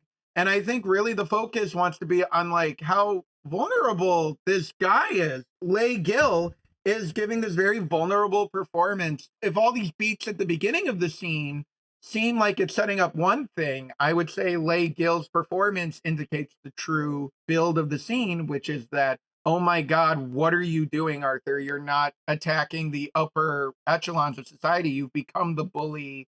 You've stabbed. Again, taking away any idea of heroism and what the Joker is doing. You could introduce Murray's family. You could have him talk more about the Waynes, who aren't mentioned at all in this movie, which I thought was interesting. That is weird. It is strange. But again, in movies, why introduce new characters who he doesn't know when you could show his impact on someone who I think he views as his only true friend? And I think that's what makes the scene so devastating, is the intimacy of it. If he's having him make fun of the name because he doesn't want to put the audience in a situation where they're too easily cheering for the Joker, I think like there are so many other moments of the movie that undercut that and then kind of puts you in his point of view, because it is kind of telling you what you kind of already know, and to a certain extent what Arthur already knows. I mean, I think everything with this character is in the shadow of the last time we see him in the first movie, which is covered in blood from the guy Arthur stabbed, and he's like, get out of here. And then he can't reach the lock, and then we have that little wide, and Arthur's chuckling to himself. Oh, but that seems so sad to me. Like, that's like the most horrifying moment in that movie. I will reinstate, like, this is very weird to me, this whole discussion we're having, because I have always been like, I don't care about good ideas, I care about how they're executed, but now I'm just like, yeah, but the concept was interesting, you know? So I think it is because just like, I wasn't like expecting the movie to go this route. And I still will say like, Bad on Purpose, I feel like is too much for me. I will say it's definitely messy and inconsistent. It does have an unhinged first draft kind of feel to it. The movie does kind of feel like angry and raw. The one part where I will say that the execution I thought was like, no, you needed another pass, was with Knuckles McGinty. Are we there? Are we at the joke? We're pretty much there. So this scene, we'll not say what happens, but if you know, you know. You know. Marmalade time. Marmalade time. It's marmalade time, and I just thought that like, okay. By this point, I've gotten this is supposed to be like a humiliation for Arthur, and he's not cool, and a humiliation for the audience or whatever. All that I get. Number one, this is too fucking much, man. Like this is so insane to put this in your fucking comic book Joker movie, even if you're trying to do something creative with it. Number one. Number two, more than a humiliation or whatever, it just read to me as like the fucking cheapest, most like speed run way to make your character go from point A to point B in like a second, from him being like, I'm the Joker, to like, I'm not the Joker anymore, you know? Yeah. That is one of the great failings of the movie for me. Well, and all comes out because he threatens to kill Knuckles McGinty, basically. And that's the weird thing, is that like even after the movie, I mentioned like what happens to Joker like in that scene, and Paul was just like, wait, is that what happened? I could not believe what I was watching, yeah. Well, I'm just like, yeah, what else happened? And of course, we comb through the Wikipedia summary, which agreed with me. And then pretty much every other review is just like, did anyone else catch that? Again, it's like Occam's razor, right? Prison shower. I do want to bring up one thing that I'll admit. I'm sorry, everyone. I've been talking about comic book movies for decades. Does anyone remember that interview Zack Snyder did around the time of Watchmen? Oh, I know which one you're talking about. Where he's like, if I made a Batman movie, it would be real. If I made a Batman movie, he would get Mumbly time. in prison. Yeah. So when the scene happened, I'm like, oh, they did it. This was like self-parody. This was one of the moments where I was like, we're back in like ridiculous, like abusing Arthur and feel bad for this guy. It's sledgehammer cinema. Again, it's Lars von Trier. It's Dancer in the Dark. What's the worst thing that could happen to him? Like, okay, like I guess. the Gary Puddles scene works for me because I think it's a nuanced, like, dynamic. It's a conflict scene. The second he goes into prison, he then gets attacked by the guards because that is something that happens in prison. And that is something that has happened in other movies. We could argue if it's fair game to happen with the Joker. For my money, I think what the Joker does to Barbara Gordon feels more, as I get older, it feels more weird to me than this scene happening in the context of this kind of movie. I would also argue what's weird about the scene is that part happens so quickly. And then the scene right afterwards where the Joker's friend who kissed him is choked to death by the prison guards off screen. That gets way more screen time and like more focus. So it is kind of like Brendan Gleeson is kind of playing this jolly Irish cop, and you could almost confuse him for being like a cop from a musical. And then obviously on that conga line of terror, Todd Phillips goes, yeah, prison looked pretty nice, didn't it? Here's everything bad that could happen in a prison. I cannot get mad at anyone who says that did need to be in the movie. I think it does say something that we are beyond disturbed about that happening to the Joker and not anything that has happened to anyone else in any of this movie. Ironically, I think it says something about society where we're like, how could this happen to the Joker? And I'm like, he's killed children. Oh, well, I don't care about that. To me, it's like less about like, I was disturbed and like, you can't do that to Joker. But to me, it's more like, okay, so this is supposed to be the low point for Arthur. Again, that takes us from like, I'm the Joker to I'm not the Joker. And to me, it's like, if you want to go to like basic, like save the cat kind of writing, it's like, oh, well, yeah, I know. But I feel like here it's appropriate where it's like, you have a character, he has flaws and fears. And then if you want to take him through the ringer to make a dramatic transformation, it's like, what is the worst case scenario based on those flaws and fears? Getting Marmalade Time had nothing to do with anything. You know, Yeah. I'm just like, the fuck is this? Yeah, I think it's interesting. I mean, to Troy's point, that it's like, well, why is this, you know, more? I mean, they don't even actually show it on screen. Yeah. So it's in the eye of the beholder. It was interesting to see, obviously, the reaction. I mean, even, you know, some fairly accomplished critics who I won't name were like, who liked the first one, or like, I just don't get it. This was just so miserable to watch, when it's like, at least to me, like this is like almost objectively like an easier sit through than the first one. He doesn't kill anyone in this Yeah. one. Yeah, it's like there's no old ladies getting like strangled. It's mostly like, you know, just like cabaret numbers and stuff. So a more pleasant sit through. But yes, to the point of like, yeah, we're having this whole discussion about like, well, he needs to stop being the Joker because he needs to take responsibility. It's like, well, the Gary Puddles scene was getting there, but this is not connected to that, because I it just agree, seems yeah. like he's doing it because it's like, what's the point, man? And to this point, I think I found there was a Todd Phillips. This is his quote to Entertainment Weekly about when asked about having Arthur confess to his sins. He realized that everything is so corrupt, it's never going to change, and the only way to fix it is to burn it all down. So this is kind of gets more to the point of like, oh, so it's not really about taking responsibility, is it? This moment is given more importance out of any of the other two moments. And then he is basically catatonic. So you know that like what just happened has just had a profound impact on him, even more so than even the puddles scene. And then when his friend even gets killed, he's still like catatonic from what just happened. So it places so much emphasis on this. It's not putting him through the ringer in any meaningful way. But it's just another horrible thing that happens to him in his long life. And it takes away from the other stuff that's more important, or I guess more emotionally important in terms of the story. It's just a speed run to how can we get him to a realization. Well, I will say this. I think what's interesting is that the Joker, as Arthur Fleck has conceived him, is someone who is trying to tear the system down from within. He'll go on a talk show and have a platform. He has a TV movie. He has televised interviews. He's allowed to talk in court. All the world's a stage to him, and he is curiously isolated. Like, he can be driven through a riot and a car can hit him, and he's kind of been safe from any physical harm, safe from anything happening to him. He's always been the master of his own destiny, in a sense. That's kind of why I think everyone just kind of assumes he's the Joker, not because he has henchmen or smiling gas or fights Batman. It's because he always wins, which I think is something our society has come to associate with the Joker. He always wins.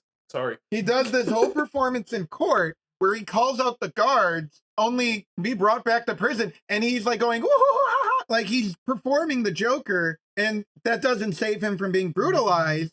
And he's so beat up from being brutalized, he can't save his friend who cares about him, which I would argue is a scene that's like 3 times the length of the scene in the bathroom. So I would say that scene definitely gets the most focus, especially as when it ends, he's in the same position and we get the match cut to the next morning.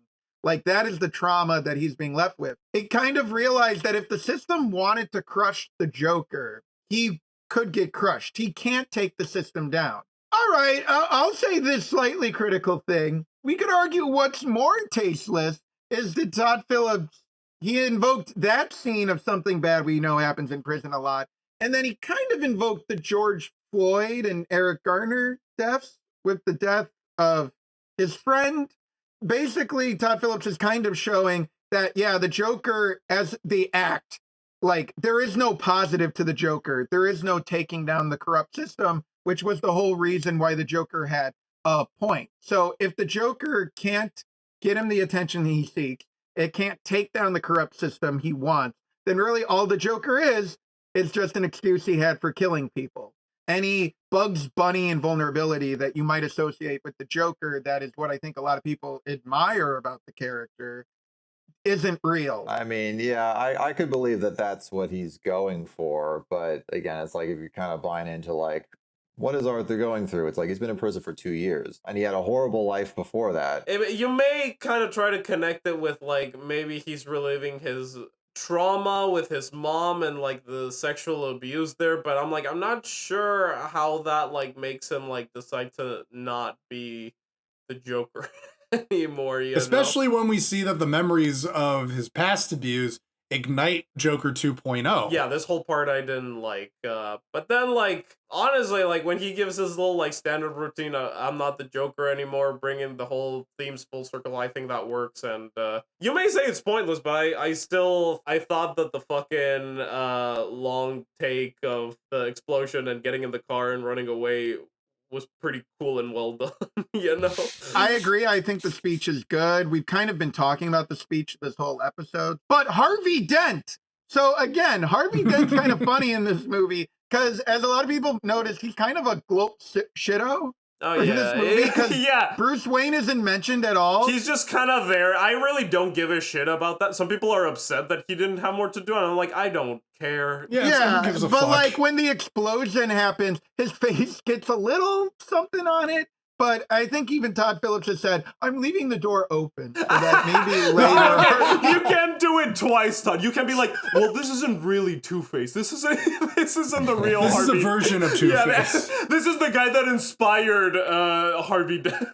Though it is funny because, again, how much the shadow of this version of the Joker is in the Dark Knight. Because before the Dark Knight, the Joker and Two-Face didn't really have, like, this important connection. It was Sal Maroni.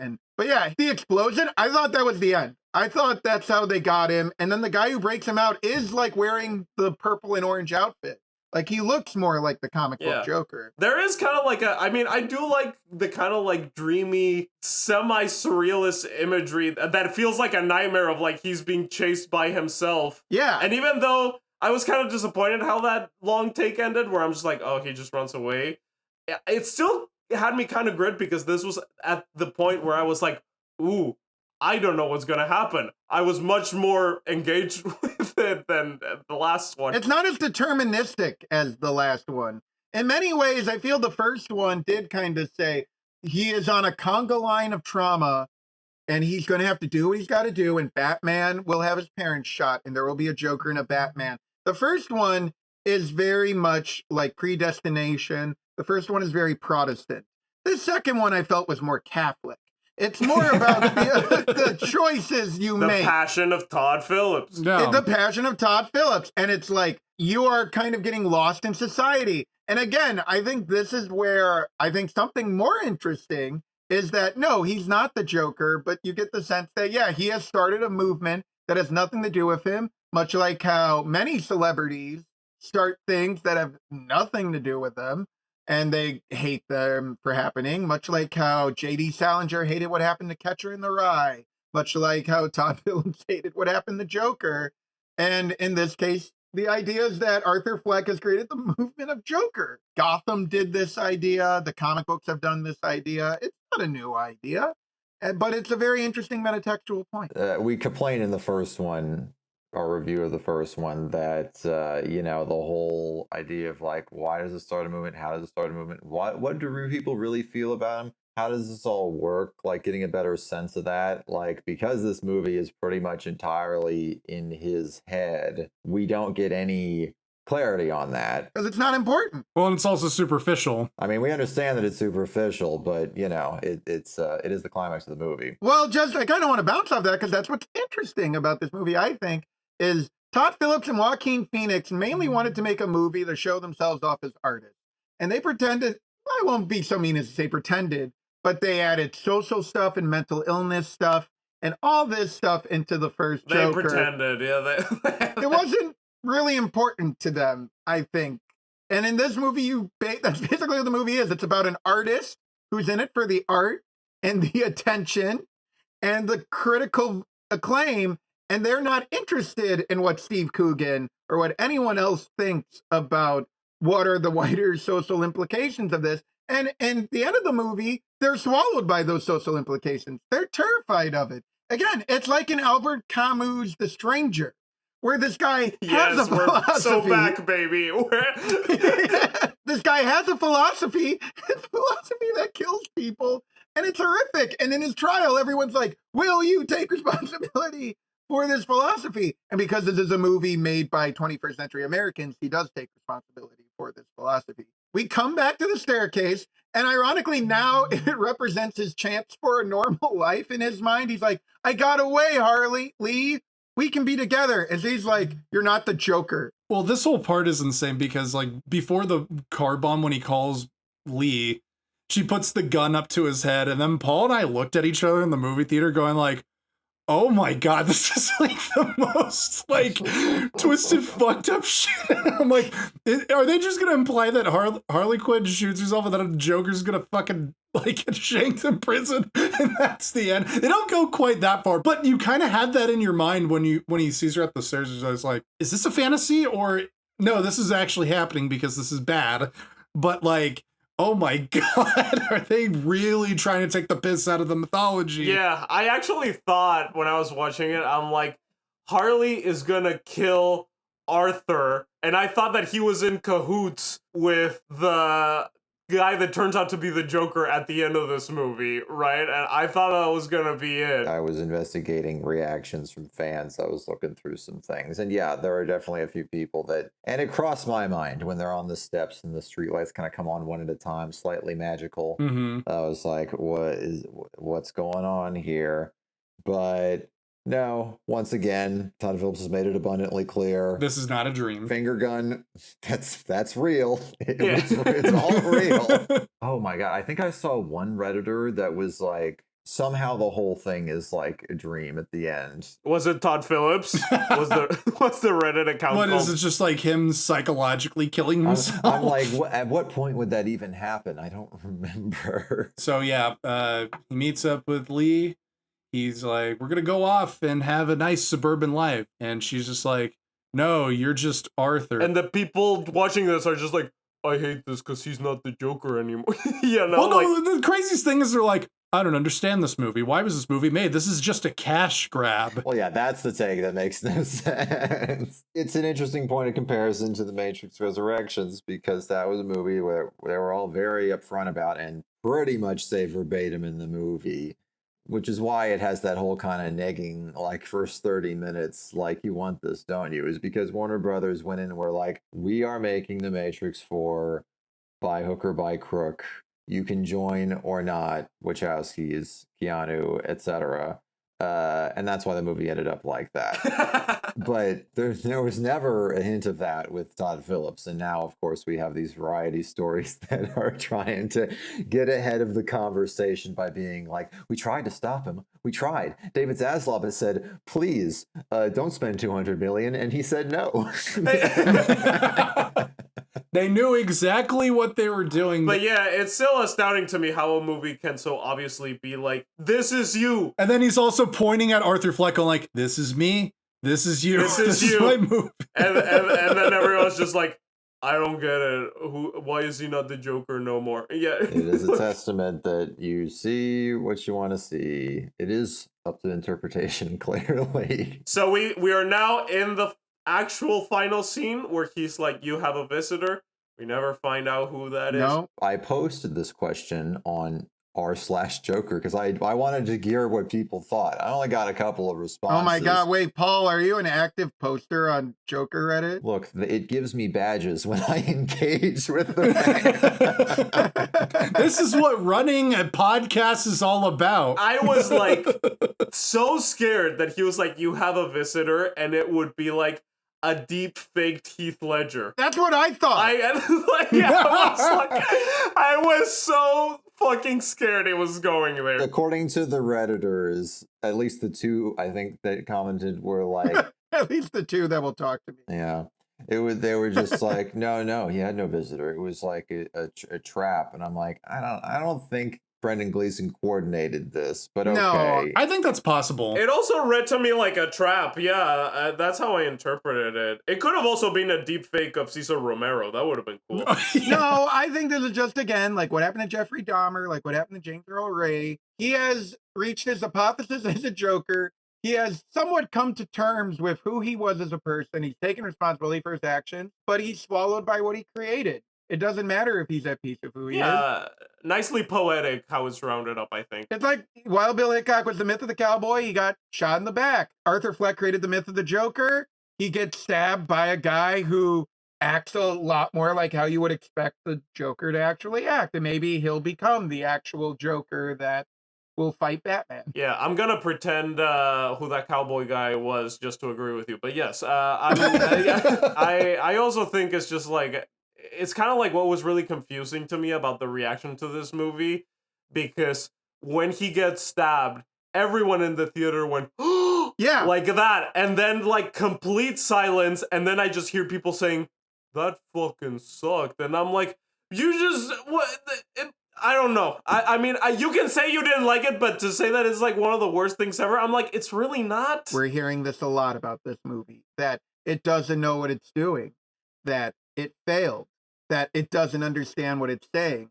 But when, again, the whole point of the movie is that the Joker is not a meaningfully adult idea. It's not interesting for the reasons people thought the first movie was interesting. And it's not actually about mental illness or the actual people behind it. And then this movie does that and it kills Arthur Fleck. And your anger is not, oh man, this guy got chewed up by the system and just became a monster and then was destroyed by monsters who are still free to walk the earth. No one cares about that. They care about the franchise. They care, why isn't he going to fight Batman? They want their action figure validated. Yeah, which is exactly what this movie was talking about. And the audience reaction is validating the movie. Well, and if you want to go even bigger than that, it's almost Todd Phillips reckoning with the idea of contrarian behavior. I'm going to metaphorically and literally kill the contrarian in one last act of defiant contrarianism. It's a powerful fucking ending. It really is. It's like if Kubrick made The Clockwork Orange 2, and it was just like, well, kind of like the second half of The Clockwork Orange, you know? It's Barry Lyndon. It's like, yeah, he got up to all this stuff, doesn't matter. It's over. And it is interesting comparing it to another mid-70s movie that the first one took off of. Taxi Driver ends similarly to the first Joker in that Travis may strike again, but he is somewhat validated in everything he did. And in some ways, I think you could make the argument Taxi Driver is a much better film. It's a masterpiece. It's one of the greatest movies ever made. In some ways, Taxi Driver is better than the Joker. In some ways, I guess. We hate to admit it, but in some ways. But again, the way Americans tell stories is we can look at the end of Taxi Driver and be like, oh, he got everything he wanted, but we know why that's bad. We know what he's cost. We know what it says about society. Todd Phillips has chosen a much more blunt thing, so Americans don't even have that veneer of heroism. Americans like to tell stories about heroes who may be questionable, but as long as they win at the end, maybe that's a bad victory, but we can still like reckon with that. I think Americans have a really bad time handling stories of just genuine defeat. Because we want to go to the movies to feel. Nicole Kidman, just like, we go to the movies to see the Joker get marmalade time. Marmalade time. Yeah. Over and over again. Yeah, it's like if you're down with the contrarianism, then it's like it can become our victory, you know, and seeing other people rage quit, you know? Yeah. But in a way, it's funny also because, yeah, I mean, in some ways, you could say Joker getting his just desserts, more or less, is a return to form. It's going back to the original Scarface or something, you know. It's back to the code. It's Hays Code. It's yeah. No, yeah. And like it's weird because I don't like usually like these moralistic types of endings of like the bad guy needs his comeuppance. I'm like, no, fuck, it's a movie. I think here it works. Yeah, I would say that it's hard to view it as comeuppance when, in many ways, I think the ending of this movie is Arthur, in his mind, still expects a reward for renouncing the Joker. He expects a family with Harley Quinn. He expects to live until he's executed, because he was found guilty. We kind of skipped over that, but the court did not fall for his apology. They're still like, you're still going to die. Well, yeah. And he just dies quicker. That's the thing is that, like, obviously, yeah, like he's getting a comeuppance of a kind, but because of the little zigzag that they pull at the end, it becomes a little bit of a dodge, and it becomes like the real finger is pointed at the stabber, not the stabbee. Twink number 2. Yeah. I would say that if it wasn't for the fact that the stabber, he's shown throughout the movie, so he doesn't come out of nowhere.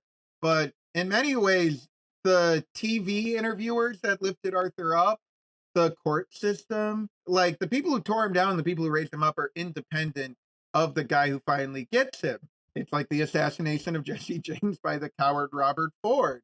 Yes, Robert Ford gets him in the end, but that's independent of the society that built Jesse James. And in many ways, the fact that this guy in Carving the Smile implies he's going to be the next Joker is, again, like how Robert Ford kind of became the next Jesse James. Like, who can take out this guy? They're kind of interesting movies in concert. So that was Joker, Folie à quatre. Our 3-hour discussion.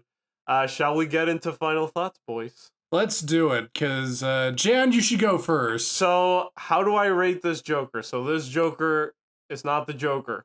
So NA.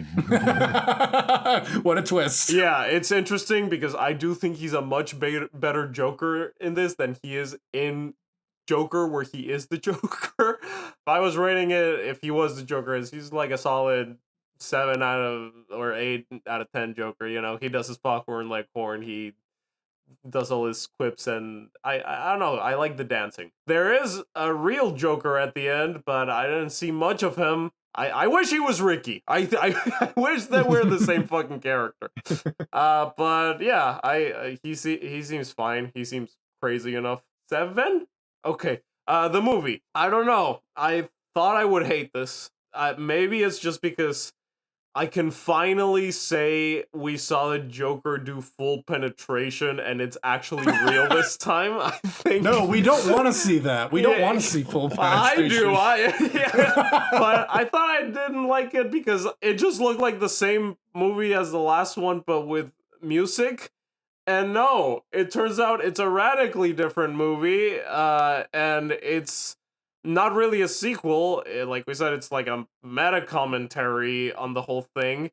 So yeah, I don't even really buy this thing of like it's bad on purpose. I really don't think it's bad. Like I've heard people saying like it's so boring, it's so and I'm like, it definitely has pacing issues. The dialogue is definitely, Todd Phillips is not a wordsmith. It has some really cringe lines. But I'm like, I was fairly entertained throughout. Kept me guessing. I didn't know where it was going. And I think really like the ideas and just like, I'll use this word. I'll do it. Being subverted, really kept me on edge. It really kind of is like the Last Jedi of Joker movies. Take that as you will. I think all the hate this movie's getting is literally just because of what Troy was saying. It's not fulfilling my Joker fantasy. But I found this movie immensely, immensely more interesting and earnest than the first one. Obviously, it's not perfect. It's kind of wholesome and punk rock cinema at the same time. And I found that commendable. I gave the movie, I think, like a 6 out of 10 when I first saw it, but I don't know. It's growing on me. When I see it again, it might grow to a 7. I cannot believe it, but oh my God. Todd Phillips has pulled the greatest Joker trick of them all. I like the Joker too. Joaquin, I mean, I guess you're right, Jen. Maybe I should give him an NA, but whatever. I mean, the thing is, he is the Joker. It's called Joker. He's the fucking Joker. He says in the movie, "I am not the Joker." Yeah, but the movie's called Joker, and he's crazy. He's crazy. We can't trust anything. This is a philosophical debate we could have. I mean, yeah, Joaquin's a little better in this movie just because he doesn't have to play as many different modes. Besides his singing, the role is generally less demanding because Arthur is more passive in this movie, so I'll bump him up to the 7 out of 10. Fundamentally, this movie tries to up the ante from the first one by having an even bigger provocation with an even bigger scandal. In 2019, they scandalized people, but still managed to satisfy the fan base more than anyone expected. In 2024, they have to reject that fan base because it's punk rock to smash your guitar and throw beer at the crowd. This film makes it abundantly clear that Arthur's not the Joker. He's not a good guy. He is still essentially a villain. He's just not the Joker. That doesn't make a whole lot of sense for this character who we see create the Joker as a way to empower himself and feel seen, but it makes perfect sense for the filmmakers who did not create the Joker and have made it very clear that they see this existing IP as a Trojan horse for whatever they think a real movie should be. So you get the feeling that Arthur is rejecting the Joker label, not because he isn't worthy of it, but because the label isn't worthy of him. He just has to outpunk the other punks. What this adds up to is, I feel like, kind of a massive self-own, because the first one, it does the killing joke, how could you not become the Joker when all these bad things happen to you, when we already know the answer? Most people don't. Maybe it's just you. This one argues you don't care about a good character study. You only care about the Joker when it's not a very good character study. And there are plenty of good character studies that do get recognized. Oppenheimer made $1 billion. And after Joker, Todd Phillips could have used the money under his couch to make his own little Moonlight if he wanted to. And he chose to make this instead. So what you're saying is you don't care about, like, it's like a meta thing about, oh, I think the Joker's actually this, and you're basically like, I don't care. Maybe there could have been some value in trying to provoke the quote-unquote bad fans of the first one and wake them up to what he thinks they should value in a movie. But this movie doesn't offer that because it mostly has the exact same problems as the first one and doesn't really point us toward anything. It's self-satisfied to just be a referendum on itself. And I mean, Todd Phillips seems pretty content with that. I mean, I don't really care. I'm not going to have my movie taste based on like opposition to or for what Jeremy Jahns thinks. I don't care. Obviously, there are people that are kind of getting into this. It's already kind of building a little. But Jeremy Jahns is representative of like everyone in the world, it seems, right now. I guess so. Everyone's lowered their IQ to like 3. Like, I do want to point out that as the biggest defender of the movie on this podcast, I have never watched a Jeremy Jahns video, and I don't know who this person is. do you want to see real life Joker? Do I have a treat for you? We do not want to associate with Jeremy Jahns, but I will say to the few people who, I mean, it'll be interesting to see what Todd Phillips makes next. I guess it'll be something that's not called Joker, and I wonder if anybody will give a shit. If he's this psychotic. All right, so did you like it? No. 4 out of 10, about on par with the first one. But yeah, I mean, I'll say it's better than the first one. Slightly because it is more focused. Yeah! Yay! We all agree, Joker masterpiece, baby! All right. So Joaquin, yeah, NA, he's not the Joker, but I guess while he's the Joker, I like that Foghorn Leghorn. I guess a 7 out of 10. Other guy, I don't know. He looks too handsome to be a Joker. 5 out of 10. I think this movie is more focused than the first one. This is insane punk rock, burn the entire place down, critics and fans and himself alike, lock everyone in the building and let it all fucking burn. And I have to admit, it is impressive. The feat of doing that and the clarity of vision that really doesn't come into focus until the last 40 minutes of the movie is more interesting than anything that has happened in the first Joker movie. However, this movie is, the first one at least, is a bunch of nonsense, but you're there because you have the carrot dangling that he's going to become the Joker. And in this movie, it's just like, yeah, it's the same kind of thing where nothing really happens. There's not really a straight line to get to the end game. Nothing really builds on each other. It feels like a bunch of plates spinning. And you're kind of left with nothing. That ending is still commendable, I guess. I appreciate the spectacle, but it is not enough for me to fully vindicate this movie. I am going to give this a 2.5 out of 5. It's marginally better than the first one because this actually feels like not a hand-wavy thing about mental illness or society, but it is a personal thing that the director is going through, no matter how bullshit I think it is. All right, back to Joker Nation. Yeah. So when I talk about Joaquin Phoenix as Joker, and this is something after our discussion on the People's Joker, which we recorded before watching this movie, it just got me thinking about like, what do we think the Joker is supposed to be now? And what makes this character sustainable? And I was forced to contend with the idea that at least in the People's Joker, she is a conventionally heroic figure in many respects. She is on top of her trauma. She's handling it. She is fighting against the system and winning. Because again, that speaks to the idea that I think in our society, we have come under this idea that the Joker has a point, that the Joker is right, and that the Joker speaks truth to power. So I think taking a sequel to the Joker, and I am talking about Arthur Fleck's Joker here, and making Arthur Fleck's Joker, who was kind of the embodiment of this philosophy, somewhat played straight in the first movie, perhaps somewhat cynically on Todd Phillips' part, perhaps, at least in my view, I felt he was condemning the Joker's actions through setting up Batman at the end, but obviously it didn't really connect with that, and making him a complete deconstruction of the idea of the Joker, how he does not speak truth to power, how he is not capable of manipulating people or being a criminal mastermind, how in some ways he is shooting the character in the foot to show that this guy is not that guy. In order to be the real Joker, you have to be a psychiatrist who's sneaking in Arkham Asylum. You have to be a lone psychopath lurking in the shadows to like kill someone. He's not a guy with one bad day. in making Arthur Fleck not the Joker, he basically is doing what Batman says at the end of The Killing Joke and saying, like, this isn't the Joker. The Joker's a fake thing. It's not a real response to tragedy or mental illness. I don't think the movie is saying Arthur is a cool guy. Far from it. The guilt of his mother's death hangs over him. And the fact that no one in his life really goes to bat for him except for that guy who gets strangled, not even Lee, just goes to show that it's so empty. And yes, Joaquin Phoenix, he does the Joker stuff. He does Foghorn Leghorn. He does more effective jokes. He could play a straight version of the Joker. But what this movie is built to show is, what is that? It's not what you came here to see. The first movie, they thought it was about mental illness. That's how they sold it, about mental illness and the wealth disparity and all that. What this movie is kind of showing is you're using this character that is not built for it as a straw man to kind of play with it when he's so divorced from reality.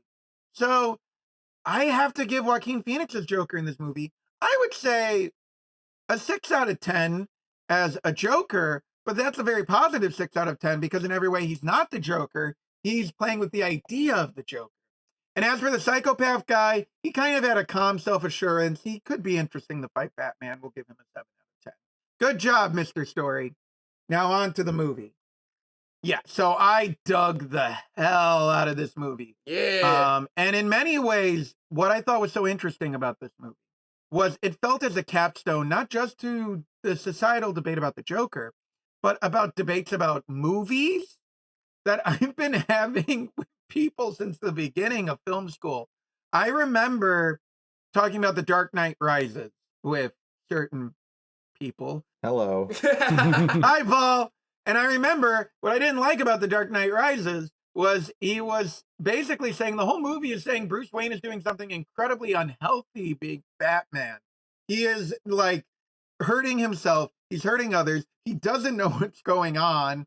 And he basically, like, being Batman is kind of a pathetic thing. And at the end, it basically kills him. But then the movie kind of undercuts it by giving him a statue and giving him a nice ending in Italy. And he gets all his wishes fulfilled and everyone loves him and he's a great guy. Even though the Dent Act is kind of fascism. I don't know. Like, since that movie, it's something I've just noticed a lot with franchise films, which for better or worse are what Hollywood has decided to focus on now instead of films for adults, is the understanding that these childhood heroic figures are not healthy ways to live as an adult, which no, they're escapist fiction. And you can try to make them more adult, but that kind of just highlights their flaws even more and how limited they are. But then at the end of the movie, you have to have Léa Seydoux driving the daughter in the tunnel and being like, it's okay. Let me tell you about your dad, James Bond, the greatest guy a little girl will ever hear about. Let me tell you about your dad, the Joker. Yeah, let me tell you about your dad, the Joker. The greatest clown. Let's talk about Luke Skywalker, the greatest guy ever. And it's just so disingenuous because it's like, okay, you want to say that these childhood fantasies have limitations. And during this time, the childhood fantasy that's been left unchecked is the Joker. The Joker has been, since The Dark Knight, everyone's like, well, you know, the Joker really won at the end of Dark Knight. He really had a point about society. So you get the stuff where even like the Lego Batman movie is Batman admitting that the Joker has a point and that the Joker is right. The People's Joker is a very conventional save the cat structured thing where even though it's trying to be punk rock and taking down DC Comics, the Joker is right and is just unambiguously heroic. So you get to Todd Phillips, who kind of reached the epitome of this moment with his movie Joker, and he turns a movie like this into about why the Joker is not equipped to be a reaction to society. He's not equipped to be a figure of self-empowerment. He is not a hero. He is essentially subjected to a humiliation ritual, which some people have advocated as a conspiracy. But I do think Todd Phillips, he took this movie and made it all about tearing down the phenomena of the Joker, which I've always wanted to tear down because the Joker's a bad guy. We used to like Batman beating him because he represented evil. So making him so heroic now in the modern eye that I think we did need the Joker himself to renounce being the Joker. And I didn't know Todd Phillips had it in him. It was genuinely fascinating watching it in the cinema and seeing a director grapple with himself. It felt so deeply personal. It felt like watching F for Fake, where he was the fake. And it was just fascinating. And yes, it's messy. And yes, it's ugly. And yes, it does silly things. And maybe I don't agree with all the choices, but I agree with a lot of the choices. It was stunning to look at, I thought. The reason why all that Fred Astaire and Looney Tunes stuff is in it is that's the vocabulary he's using to grapple with his own decisions to make Joker, which was such a slave to its influences, that in doing this, he's made something I don't think you'll see in another Hollywood movie anytime soon. And unfortunately, I don't think it's something we see a lot of in the culture, as everyone's kind of high on their own supply of thinking they're the hero. They may never interrogate that they are the villain. They may never interrogate that the Joker is them. 8 out of 10. Yay! Well, even though we disagree, We all agree that it's better than the first one, which is shocking. Oh, yeah, no, I actually was surprised we all came to that consensus pretty quickly. well, that's the thing that I'm thankful for, because in doing the series, having this be the last movie we talk about, I was fearful that it would be the most boring thing and there'd be nothing to say about this. I will give it that the pleasant surprise is there is so much you can talk about with this movie, and it feels like a fitting end for this Joker franchise and a fitting last movie of Joker's trick. So thank you guys. I'm not done with Joker, and I have to rank them, baby. That's what I was going to say. We may be done with the movies, but Joker's trick ain't done yet. We got a couple more. Tune in next week where we rank all of the Joker movies. Yay! Yay! Let this hell end, please. The Joker is bombing. Joker Folie à trois, Joker Folie à quatre, Joker forever, baby.